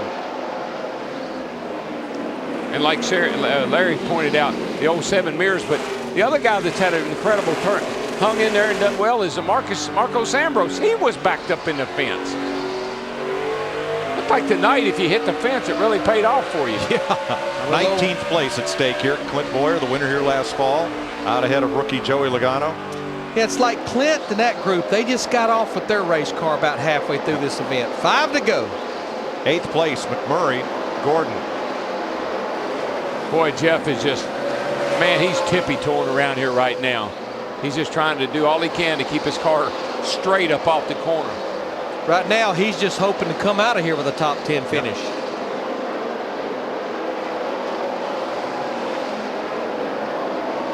Kyle Busch with a 2.9 second lead over Tony Stewart. Stewart has driven away from Jeff Burton, but there's just not time left to catch Kyle Busch, who is going to become only the 2nd driver in NASCAR history to blow out a birthday cake candle in victory lane. And he's undefeated this weekend. And you know the amazing thing about it, he turns 24 today. 8 years ago, roughly, he came here and ran in a NASCAR Camping World Truck Series race at the age of 16. He finished 22nd that day. It wasn't long after that, NASCAR raised the age limit to 18 years old to race in Sprint Cup, trucks, or nationwide. And what I like about it, I've seen him every night, every race, he always has a little left in the tank. And I don't know how he does it. He raced Thursday night, Friday night, and tonight, and he's still going strong. And if they hadn't canceled Nashville tomorrow, he was going to go over there and race. Nashville tomorrow in a CRA race. He's won 14 races before the age of 24. And here comes our active ticker on top of the screen with coming to 1 to go. All right, man, here it is. White flag. Flag. Never thought I'd hear you say such a sweet thing. Yeah, he did not want to hear yellow flag. Happy birthday. I'll say just bring her on home. Got to go round 3 and 4 here. Don't ever count you. All you chickens. Oh, man. Addington, what a call, buddy. Light the candles and cut the cake. Kyle Busch joins Cale Yarborough as NASCAR's only Sprint Cup winners on their birthday. Yeah, baby. Cut the cheese and pour the wine. Yippee! Good times, Mr. Busch.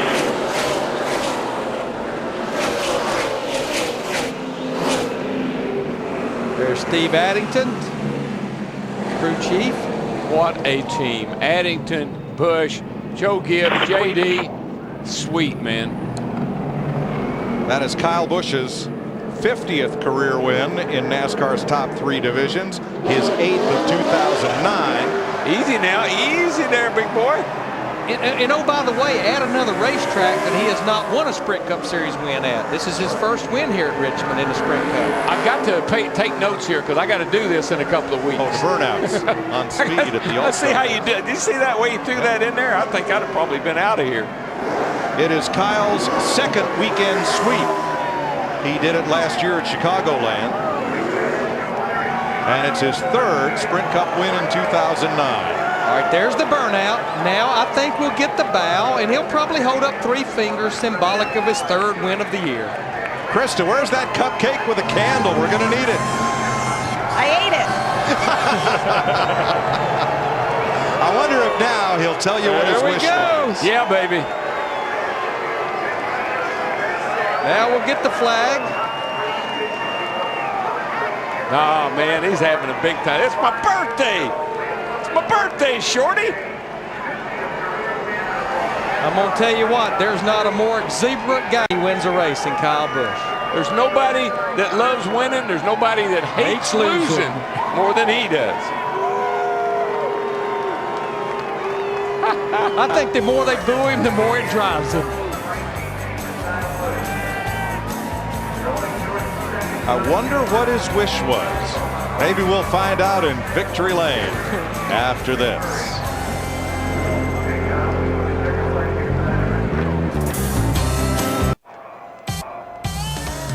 You guys are awesome. May 2nd, baby. Woo! Thank you. Birthday, dude. That was awesome. Guys, awesome job, everybody on this race team. NASCAR's newest bad boy, real good, Kyle Busch, as we welcome you to the Lipitor post-race show, and his combo of victories keep on coming. First three-time winner in Sprint Cup racing this season. Our Dick Berggren is down there celebrating with him. Dick? And it is a wonderful celebration down here in Victory Lane. Whoa! I don't think the crew knew he was going to do that, but they caught him anyway. Happy birthday. Hey, 3 different races this week. You win them all, 2 different times of track, 3 different kinds of cars. How do you do this week after week? Man, this is a phenomenal team right here. They never give up. You know, we've had 4 bad weeks, and we knew we had to get back on track somehow. Really want to thank Combos, M&M's Interstate, Toyota. Thank the fans for coming out tonight. It's my birthday. I know they're all supporting me on May 2nd for my birthday tonight, and we pulled out a win for them. So, thank Marquee Jets, DirecTV, Gillette, of course, Sprint for being here. So, it's an awesome night, man. This is so exciting for me. I know this is another big win this year. I hope the team enjoys it as well as much as I do. And thank Nos again, and it's just amazing, man. This is so cool. But so many different teams, and you win with all of them. How come? I don't know. You got to give feedback, and I just keep telling the guys what's wrong with it. This car wasn't perfect all night. It was good, but it wasn't perfect. And I knew that when we had practice. You know, I kept telling Steve, I'm like, man, it doesn't feel bad. It's not perfect, but we just can't get this much more out of it, you know. And so we made the right. Steve made the right call there on when to pit, when to take 4 tires versus 2 tires or no tires or whatever. And man, it really paid off for us there at the end to be able to have that long run like that and not have to deal with the 14 or the 31. I knew they were coming. Congratulations, birthday boy. Matt Yoakum. A great night for Tony Stewart, the driver. Impressive night for Tony Stewart, the owner. 2 cars, 2nd and 4th. And you had a little ride-along friend, Bronson Anderson, his dog tags, the young man you met on Thursday night. Great night all around. What will stand out for you the most about this run tonight? Well, I'm really proud of our guys. They had awesome pit stops, but I think we backed into this one today. We got lucky and got a chance to get tires there with about 50 to go, and got that green flag run at the end that typically we don't get. So that helped us. We had a lot less laps on our tires than those guys, but really proud. I mean, we think we know what we missed tonight. I mean, we weren't really stout, but I mean, I'm so proud of the organization. Ryan was really good tonight all night. So. I'm glad he came up. That's the best we finished there as a team, so I'm really proud of everybody, and this is for everybody at Stewart-Haas. So really proud of everybody on the Old Spice Office Depot team and for the U.S. Army. It's just an awesome night for us tonight, and our man Bronson there, he's got us into a runner-up finish, so we'll take it. Tony Stewart, 2nd here in Richmond. Thanks, Matt. Teammate Ryan Newman, his 2nd straight top 5 finish with Stewart-Haas finishing 4th. But heartbreak for Hamlin, the local kid. Denny again leads the most laps, but in victory lane, Kyle Busch, who in his previous 4 races, Mike, was 17th or worse, but turned it around and took the checkered flag tonight. It was a big birthday turnaround for Kyle Busch, but how about Jeff Burton? Wrecked that car, ended up in the top 3. Montoya involved in a crash, up there right in the top 10. Marcus Ambrose backed it in the wall, finished 11th. What's going on here? I don't know, Mike, but I just want to say this. I saw Dale Earnhardt win a lot. I saw Jeff Gordon win a lot. I have never seen anybody that can win the races the way this kid does. I am so glad I'm still in this sport to be able to say that I saw Kyle Busch when he was at his best. And I think he's got a lot more winning to do. He's going to set a lot of records, I can tell you. A great night for race strategy, Larry, because we saw it all over the map over those last 120 laps. Well, and it all started back on lap 378, 379, or 278, 279, when Steve Letarte decided to leave that 24 car out there. Then you had the 26 and the 99. They came to pit road just shortly after that. Then they started staying out. But I just think eventually, even with all those cautions, finally it caught up with them. And I know, Mike, we talked about the guys at the front. You mentioned some of the guys, but two guys that needed a good run tonight. Jamie McMurray, we talked to him yesterday. His confidence was down. He gets a top 10 run. And in Casey Mears, after the swap at Richard Childress Racing, he was a lap down in 1 point. He comes home with a top 10. And hey, Sam Hornish, now he career best is up again. And in case you watched the Vegas race when Kyle Busch won the first time in 2009, good night, Gracie. That's what he said, or his spotter said when he took the lead for the last time. Kyle Busch becomes the youngest driver in the history of what's now the Sprint Cup Series to have won 15 races. And I think, Chris, he's just getting started. Yeah, of course, he won at Darlington, and we'll see him there next Saturday night. So Jeff Gordon goes back in front of Kurt Busch as we check the points. Jeff Hamlin on a rough race again for Jimmy Johnson and Carl Edwards, but they hang in there in the top 10. Yeah, but the main thing right now, look at Tony Stewart. He's up there in that third position right there. He gets stronger each and every week. And, you know, you just can't say enough about what's going on. Again, you know, with Kyle Busch, he puts himself in a position right now to, you know, be more of a factor in this chase as we go further in the season. So David Ruderman slips out of the top 12, currently 13th, as Joe Gibbs.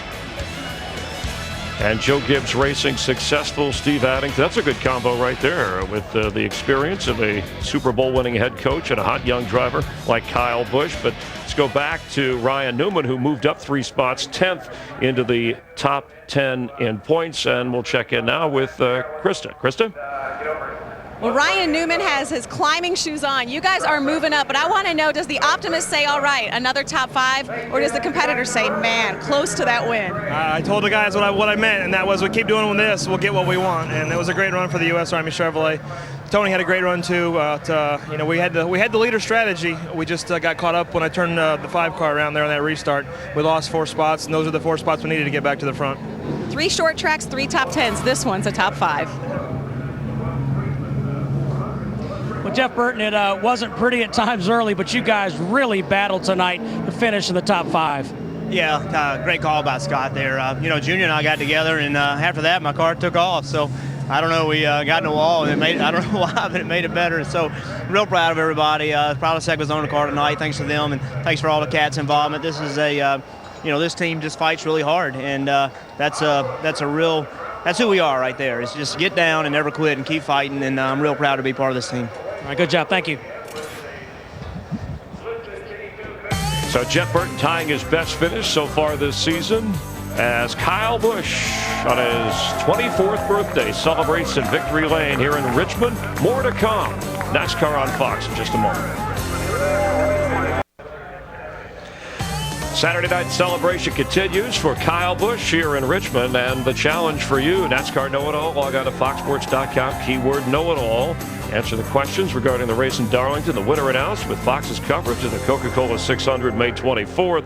Foxsports.com, the keyword, as I always say about Jeff Hammond, know-it-all. Tonight on Fox, late local news in most cases, and Mad TV, you'll laugh out loud as always. Next Saturday, doubleheader. Remember, Sunday is Mother's Day. Take care of Mom early. But we start with Major League Baseball, the Rays and Red Sox. Boy, Tampa Bay, not afraid of the mighty Red Sox. Go head-to-head, the Dodger-Giant rivalry.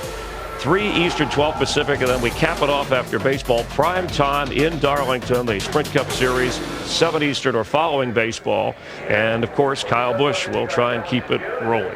Definitely try to keep it going as you go down to the toughest racetrack everybody says on the circuit, Darlington. We saw some intense racing here. Promise you, don't miss next Saturday night. It's going to be just as good when it comes to the track too tough to tame. And no Brad Keselowski today, but we in Darlington, the winner from Talladega, Kyle Busch in Victory Lane on a day when a 50-1 long shot paid off at the Kentucky Derby. Mind that bird. The Celtics advanced in the NBA playoffs, but a 24-year-old wins, and 24 a good show Monday nights on Fox. For Jeff Hammond, I'm Chris Myers. Thanks for being with us and a part of NASCAR on Fox.